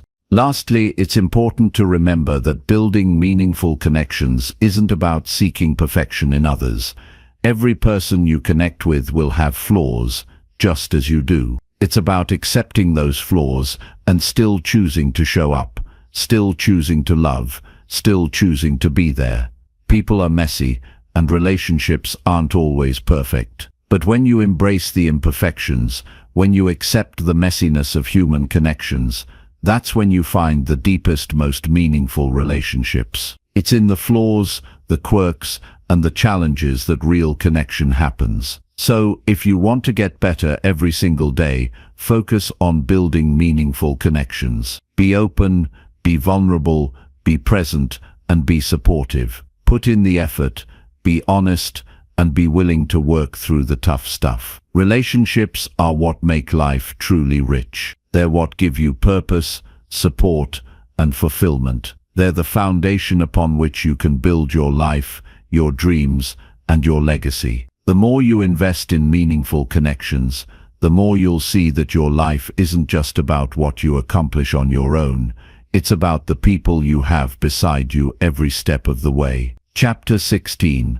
Practice patience and persistence. Patience and persistence are two qualities that many people underestimate in today's fast-paced world. We want things now, not later. The rise of instant gratification, through everything from fast food to quick fixes on the internet, has created an environment where people expect immediate results. And while there's nothing inherently wrong with seeking efficiency, the truth is, real growth, real, lasting success, requires patience and a willingness to stick with things even when progress feels slow. The journey of getting better every single day is often a slow, gradual process. It's not a quick sprint to the finish line, but a marathon that requires consistent effort over time. Patience is what allows you to keep going when results aren't immediate. It's what keeps you grounded when things don't seem to be moving as quickly as you would like. It's knowing that success doesn't happen overnight. It happens in the small, consistent actions you take each day,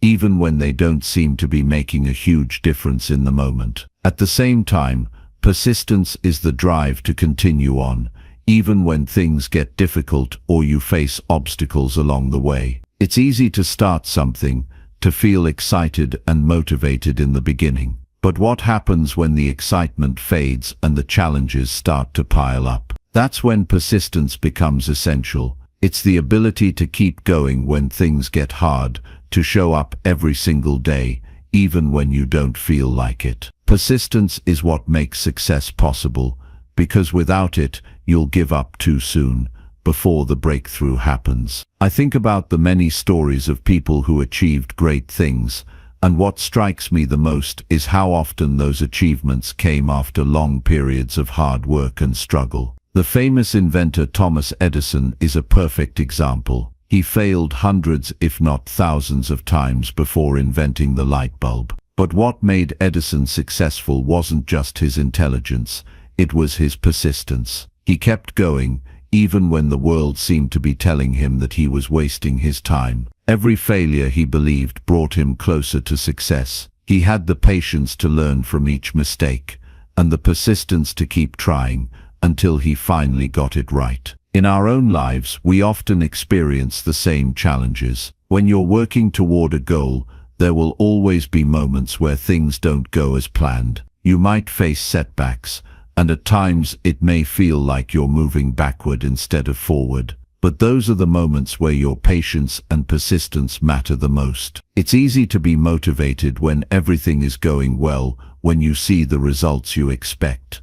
But what about when things don't go according to plan? That's when you need patience, and you need persistence more than ever. You need the patience to trust the process, even when you can't see the outcome right away. And you need the persistence to keep going, to stay focused on the long-term vision, rather than getting discouraged by temporary setbacks. When we talk about patience, it's also important to understand that it doesn't mean passivity.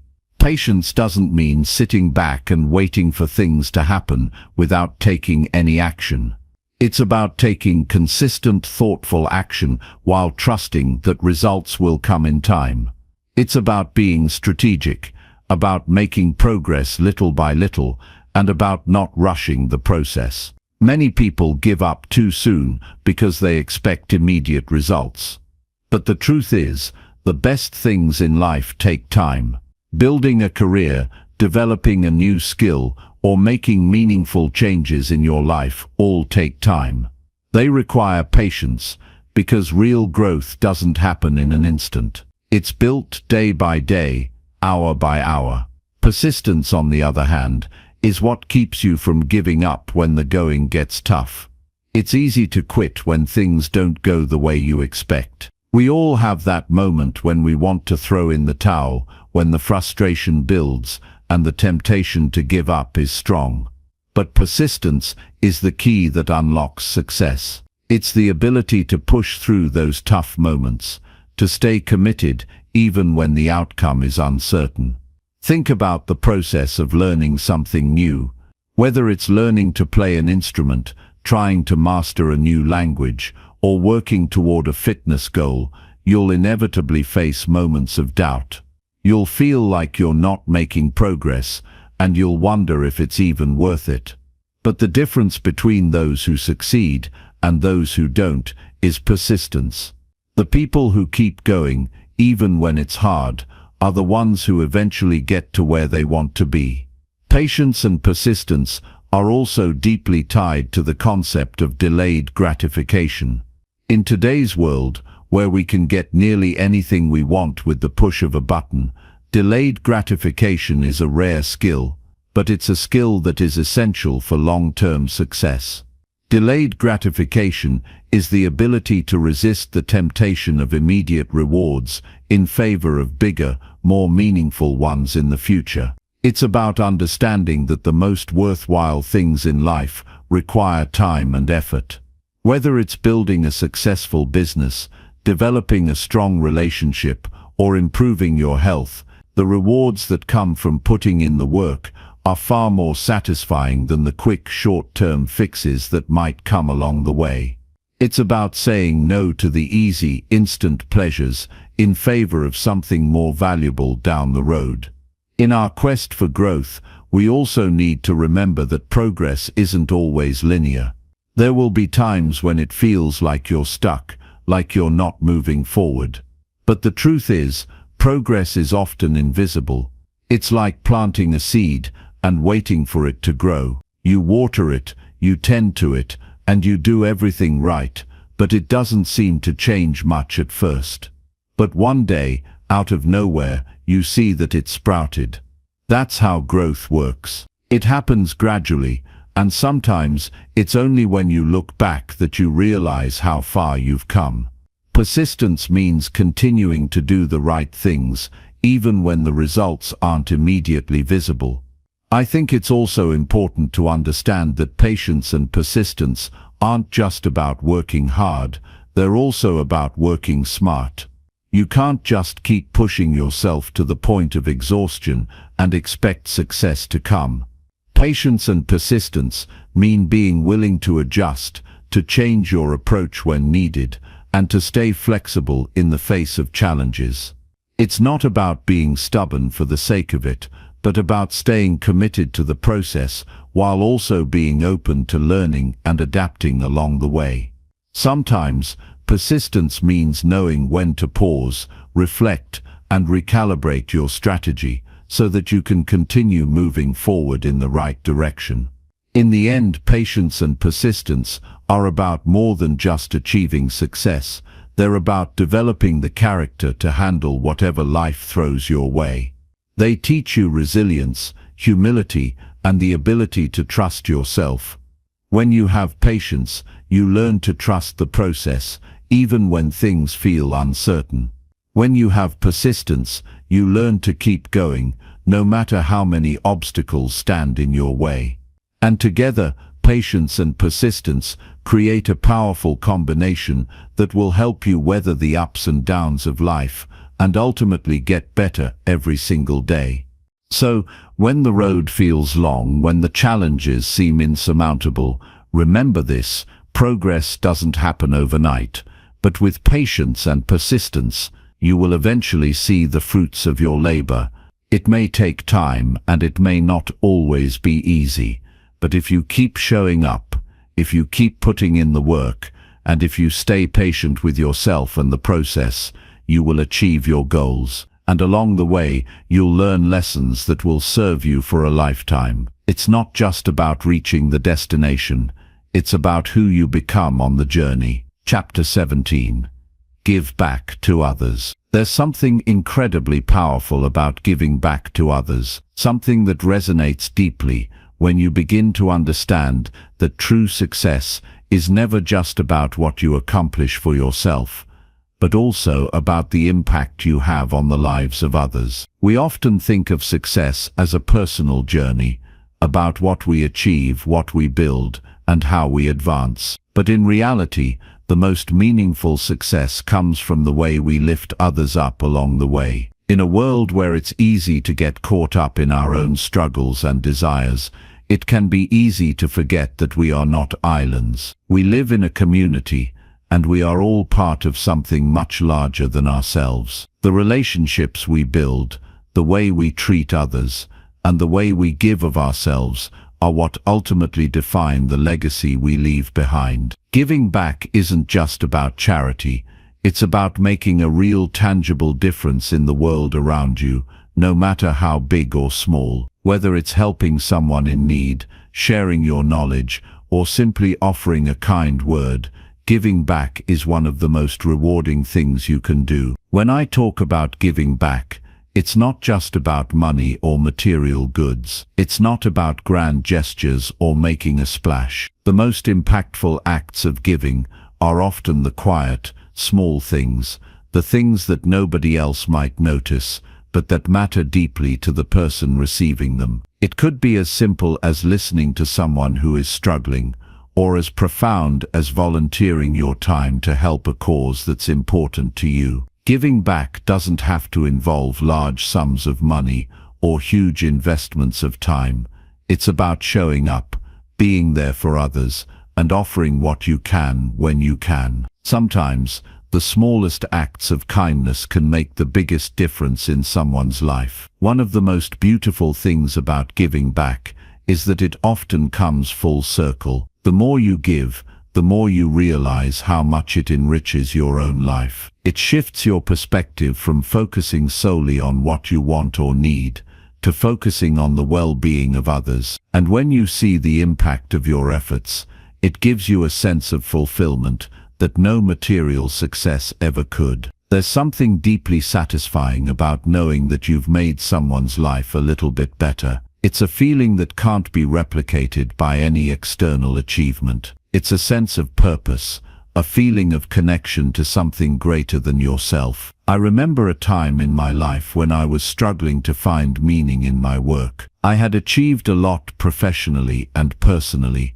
but something still felt empty. It wasn't until I started focusing on how I could help others, how I could give back, that I began to feel a true sense of fulfillment. At first, I started small. I began mentoring a few younger individuals who were looking for guidance, sharing what I had learned through my own experiences. I also started volunteering for causes that were close to my heart. And while I didn't expect anything in return, what I found was that the more I gave, the more I received. I was enriched not by the recognition or praise, but by the connections I built and the difference I was able to make. Giving back doesn't just benefit others, it transforms you. It makes you more compassionate, more empathetic, and more aware of the struggles and needs of the people around you. The more you focus on helping others, the more you realize that you are part of a larger whole. You begin to see the interconnectedness of all things,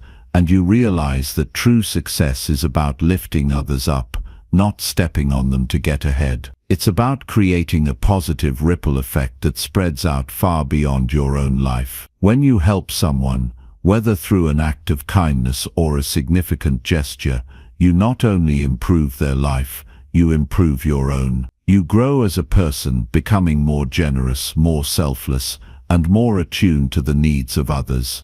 The act of giving back also teaches you humility. When you give, you are reminded that you don't have all the answers, that you don't have all the resources, and that you don't have to do it all alone. It's a reminder that we are all dependent on one another, and that none of us is truly self-made. We all rely on the support, the guidance, and the generosity of others to get to where we are. By giving back, you acknowledge that, and you embrace the idea that life is about mutual support and shared growth. You don't have to have all the answers or the resources to make a difference. Sometimes, the simple act of being present for someone else is all they need. And when you give back, you also set an example for others to do the same. People are inspired by actions more than words, and when you model generosity and selflessness, you encourage others to do the same. It creates a cycle of giving, a ripple effect that spreads from person to person, from community to community. Imagine if everyone adopted a mindset of giving, of helping others without expecting anything in return. The world would be a very different place. Giving back, in its most basic form, is about creating that change, one small act at a time. But giving isn't always easy. It's not always convenient. Sometimes it requires sacrifices, whether it's your time, your energy, or your resources. And sometimes it can be difficult to give when you feel like you're struggling yourself. But this is where true giving comes into play. The most meaningful acts of giving are often those that come at a personal cost. They're the moments when you push past your own discomfort, your own challenges, to help someone else. And while it might feel difficult in the moment, it's precisely these acts that bring the most satisfaction. Giving when it's not easy is a true expression of selflessness, and it's what makes the act of giving so powerful. At the same time, it's important to understand that giving back doesn't always mean sacrificing your well-being. You can give generously without draining yourself. You can make a difference without burning out. It's about finding balance and being intentional with your efforts. You don't have to say yes to every request or take on every responsibility. The key is to give in ways that align with your values and your capacity. Giving should feel fulfilling, not overwhelming. It should energize you, not deplete you. It's about finding ways to give that bring you joy, that inspire you, and that allow you to be a positive force without losing yourself in the process. It's also worth mentioning that giving doesn't always have to involve other people directly. Sometimes, the best way to give back is to contribute to something larger than yourself, whether that's a cause, an organization, or a community. You don't have to be on the front lines to make a difference. You can support the work of others, contribute your skills or resources, or simply raise awareness for an issue that matters to you. Giving back takes many forms, and every effort, no matter how small, has value. Giving back is also a reminder that we all have something to offer. It doesn't matter how much money you have or how much status you've achieved, everyone has something they can give. Whether it's your time, your expertise, your kindness, or simply your presence, you have something valuable to offer the world. The more you realize this, the more empowered you become. You stop thinking of yourself as someone who needs to take, and you start thinking of yourself as someone who can give. In the end, the act of giving back is about making the world a better place, not just for yourself, but for everyone. It's about creating a legacy of kindness, of generosity, and of love.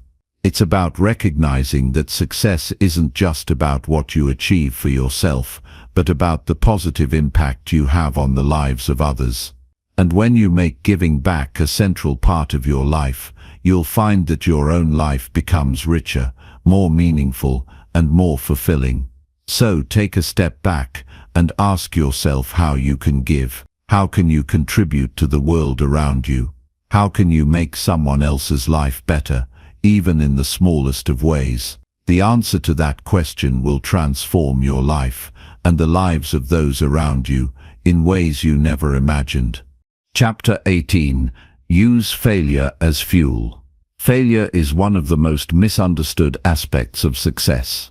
Society often portrays failure as something to avoid at all costs, as something negative, something that shows weakness or incompetence.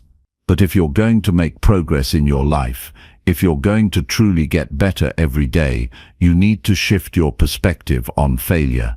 Because failure isn't something to be feared or avoided, it's a powerful tool, one that has the potential to propel you toward your goals if you know how to use it. We all know that failure is part of life. No one escapes it. Everyone has experienced it at some point, whether it's a failed project at work, a business venture that didn't pan out, a relationship that ended, or a personal goal that fell short. Failure happens. But what separates those who succeed from those who don't is how they respond to failure.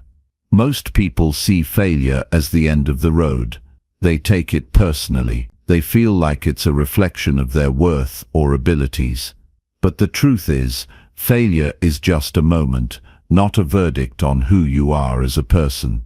It's not the end unless you choose to let it be. When you fail, it's easy to get discouraged, to feel like you're not good enough, or that you're never going to succeed.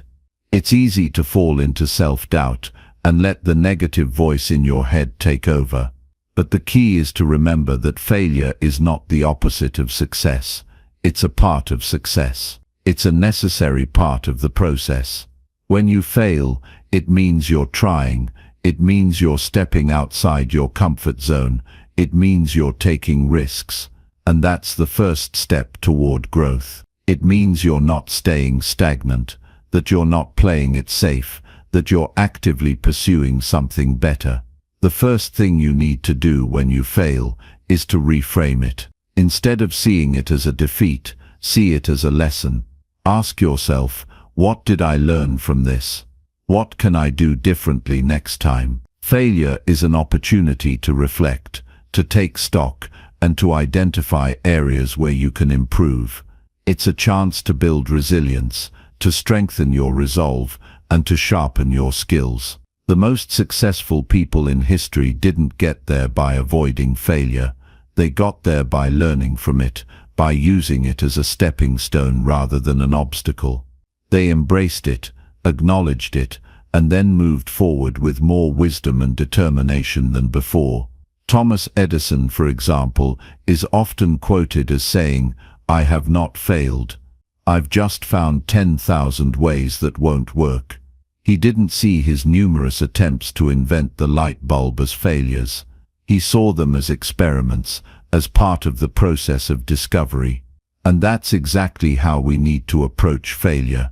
It's an experiment, a test, an opportunity to see what doesn't work, so that we can refine our approach and find what does work. When you embrace failure in this way, it becomes a valuable part of your growth journey, rather than something to fear or avoid.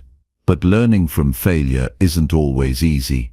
It's hard to keep your head up when things don't go as planned, when you've put in the work, made sacrifices, and still come up short. In those moments, it's important to give yourself permission to feel disappointed, frustrated, or upset. It's okay to be upset when things don't go the way you want them to. It's natural, but don't stay in that place for too long. Allow yourself to feel the emotions, but then move forward.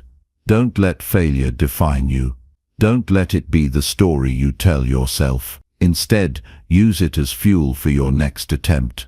Use it as motivation to get better, to refine your skills, to push harder next time. One of the most important things to remember when you fail is to not take it personally. Failure is not a reflection of your worth. It doesn't mean you're a failure as a person, and it doesn't mean you'll never succeed. It just means that you've encountered a setback, and that's all it is, a temporary setback. Your worth is not defined by the outcome of any single attempt.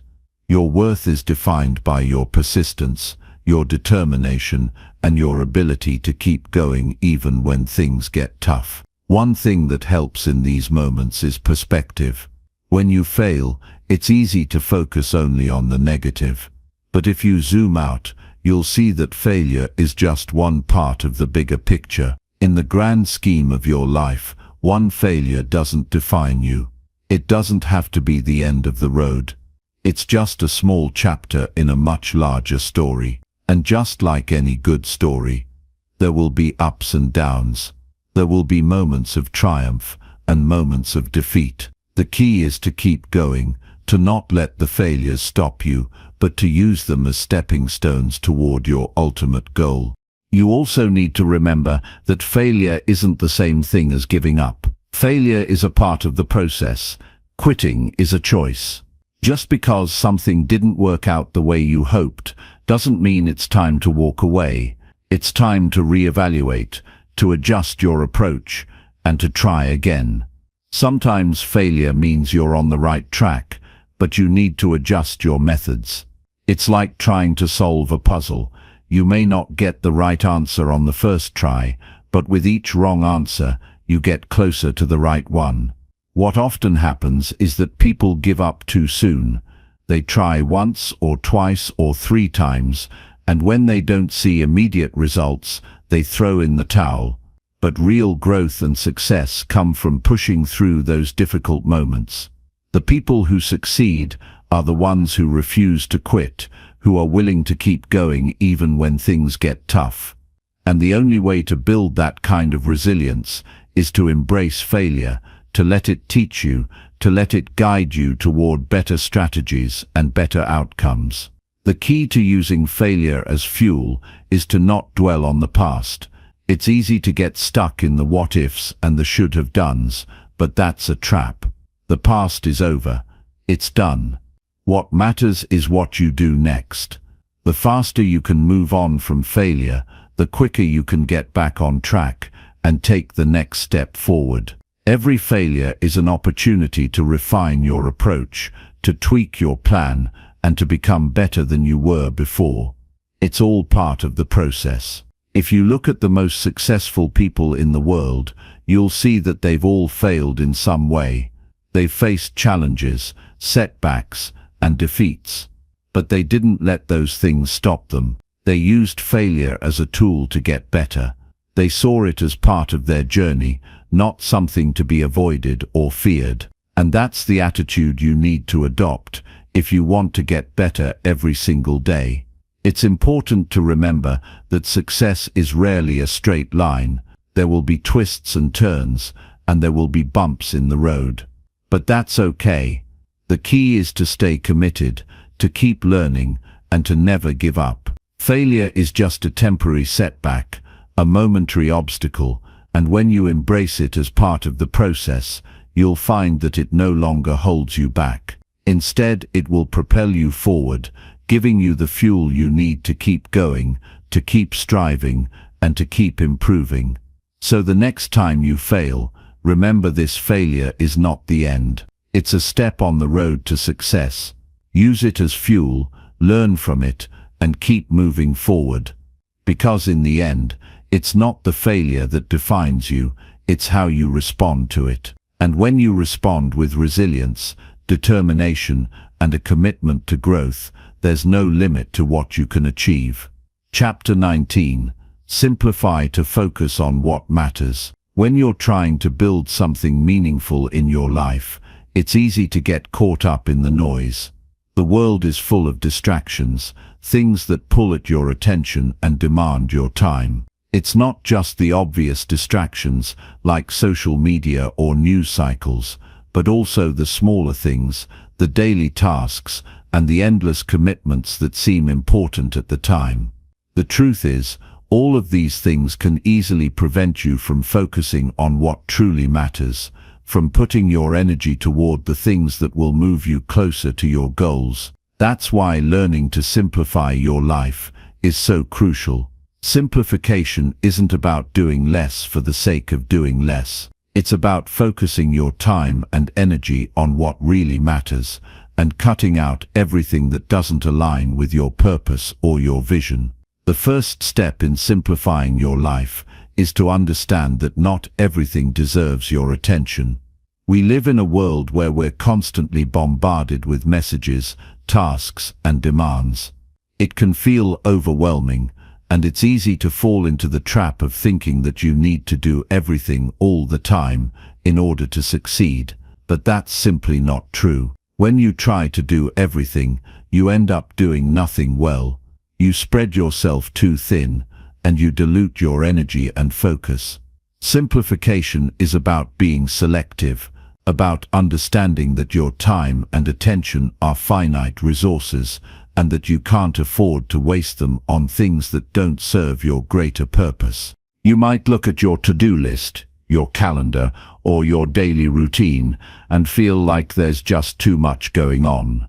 And in many cases, you'd be right. The average person's schedule is packed with obligations, appointments, and tasks, many of which are not even that important. You might find yourself checking off items just to check them off, without ever stopping to ask yourself if they're moving you toward your larger goals. This is where simplification starts, by asking yourself, does this thing really matter?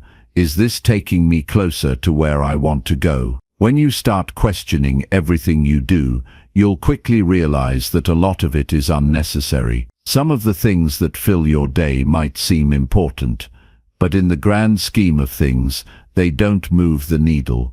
They don't bring you closer to your goals or help you grow. For example, maybe you've been spending too much time scrolling through social media or binge-watching TV shows that add little value to your life. Sure, these activities can provide temporary distraction or entertainment, but do they really align with what you want to accomplish? Do they help you develop the habits, mindset, and skills that will help you become the person you want to be? Simplifying your life means cutting back on these distractions. It's not about eliminating everything that's fun or relaxing, but rather about being intentional with how you spend your time. If you want to succeed, if you want to get better every single day, you need to spend your time on things that matter. And this goes beyond just being productive. It's about creating space for the things that nourish your mind, body, and spirit.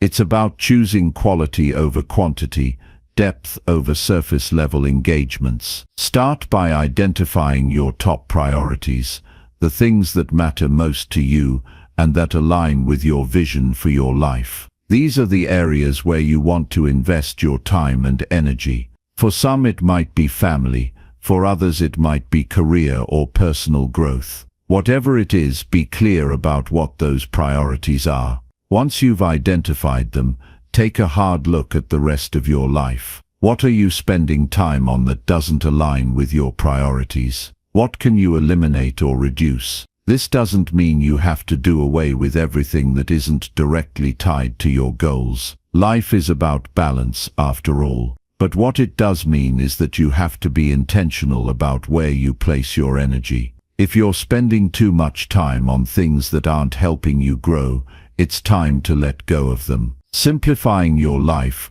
requires making tough decisions and letting go of the things that no longer serve you. Once you begin simplifying, you'll notice a shift. Instead of feeling overwhelmed and scattered, you'll start to feel more focused and centered.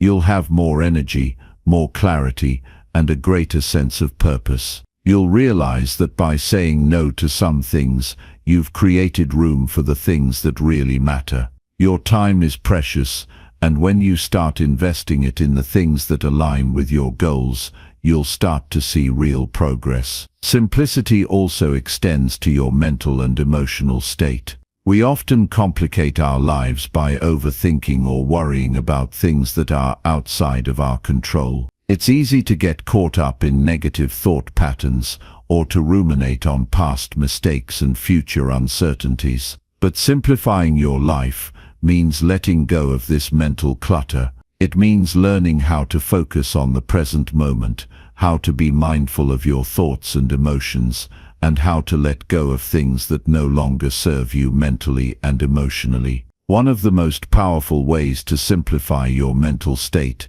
is through mindfulness practices. This doesn't mean sitting cross-legged and meditating for hours on end, though if that works for you, great. It simply means learning to be present, to focus your attention on the task at hand, and to let go of the constant mental chatter that distracts you from what really matters. When you're mindful, you're able to engage fully with whatever you're doing, whether it's working on a project, spending time with family, or simply enjoying a quiet moment by yourself. You're not distracted by worries or regrets, but fully immersed in the experience. This mental clarity carries over into other areas of your life. When you simplify your thoughts, you simplify your decisions. You stop overanalyzing and second-guessing yourself, and you start making choices that align with your purpose. You stop getting bogged down by small, inconsequential things,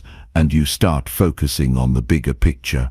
You stop allowing distractions to take you off course, and you start moving forward with intention and direction. Simplifying your life also involves looking at your physical environment, your space. Whether it's your home, your office, or even your digital space, has a huge impact on your ability to focus and stay productive. When your surroundings are cluttered, it's hard to think clearly and stay organized. But when you create a clean, organized environment, you'll find that your mind becomes clearer as well. You'll be able to think more clearly, make better decisions, and be more focused on your work and your goals. The act of decluttering is a great way to simplify your physical space. This doesn't mean throwing everything away, but rather being intentional about what you keep. What do you actually need? What brings you joy? What adds value to your life? Let go of the excess, the things that weigh you down or distract you. Create a space that supports your goals, your well-being, and your peace of mind. The same goes for your digital space. How many emails, notifications, and apps do you have that don't serve you? How many hours do you spend on your phone, mindlessly scrolling through things that don't contribute to your goals or personal growth? Simplifying your digital life means cutting back on the noise, unsubscribing from unnecessary emails, deleting apps that waste your time, and setting boundaries around your use of technology. This creates more mental space, less stress, and more room for meaningful work. When you begin to simplify, you'll find that your life becomes easier. You'll feel lighter, more focused, and more in control. The constant overwhelm and pressure of trying to do everything will fall away, and you'll be left with the things that truly matter. You'll realize that simplicity is the key to a more fulfilling and successful life. Because when you focus on what's important and eliminate what's not, you create space for growth, purpose, and peace of mind. So take a step back, simplify, and see how much more you can achieve when you stop wasting energy on the things that don't matter. Chapter 20. Become a lifelong learner. As you move forward in life, it's crucial to understand that the journey of growth and success never truly ends. We tend to think of success as a destination, something to reach, achieve, and then rest upon. But the truth is, the most successful and fulfilled individuals are those who never stop learning, never stop growing. They embrace the idea of being a lifelong learner, constantly seeking new knowledge, new experiences, and new ways to improve themselves. The idea of stopping, of thinking that you've learned all there is to learn, is not only limiting, it's a fast track to stagnation. If you want to continue getting better every single day, you must commit yourself to the lifelong pursuit of learning. It's easy to fall into the trap of believing that education stops once you leave school. We're taught that once we earn our degrees or certifications, we've completed the learning phase of our lives. But this couldn't be further from the truth. Learning doesn't end with a diploma or a graduation ceremony. In fact, that's just the beginning. Life offers endless lessons, many of which don't come from textbooks or classrooms. The experiences you go through, the people you meet, and the challenges you face all contribute to your personal education. And the sooner you realize that learning is not confined to formal settings, the sooner you'll begin to unlock your true potential. Every day is an opportunity to learn something new. Whether it's a small insight or a major revelation, the more open you are to learning, the more you'll grow. The key is to be curious. Approach each day with the mindset of a student, eager to absorb whatever lessons come your way. Be open to new ideas, new perspectives, and new methods. Don't get so caught up in your own way of thinking that you close yourself off to the possibility of learning from someone or something else. Life is constantly changing, and if you're not learning, you're falling behind. Learning isn't just about accumulating facts or gaining new skills. It's also about developing a deeper understanding of yourself. The more you learn, the more you realize how much you don't know, and this realization is powerful. It's a reminder that growth is a lifelong process. The more knowledge you gain, the more you see how vast the world is and how much there still is to discover. It's humbling. It's also incredibly empowering because it keeps you grounded in the idea that no matter where you are in life, there's always room for improvement, always room for growth. One of the most valuable aspects of lifelong learning is the ability to learn from your mistakes. Every failure, every misstep is a lesson in itself. The difference between those who succeed and those who don't isn't that successful people avoid failure, it's that they use failure as a learning tool. They don't let it define them or hold them back. Instead, they see it as a stepping stone, an opportunity to learn and grow stronger. The most successful people are not the ones who have never failed, but the ones who have failed the most and learned the most from those failures. The path to becoming a lifelong learner requires a mindset shift. It's about shifting from a fixed mindset to a growth mindset. A fixed mindset is the belief that your abilities, intelligence, and talents are fixed traits that cannot be changed. This mindset leads to a fear of failure because you believe that if you fail, it means you're not good enough, that you've reached your limit. On the other hand, a growth mindset is the belief that you can always improve, that with effort and persistence, you can develop new skills, increase your intelligence, and grow into a better version of yourself. People with a growth mindset view failure as a learning opportunity, and they're constantly seeking ways to improve.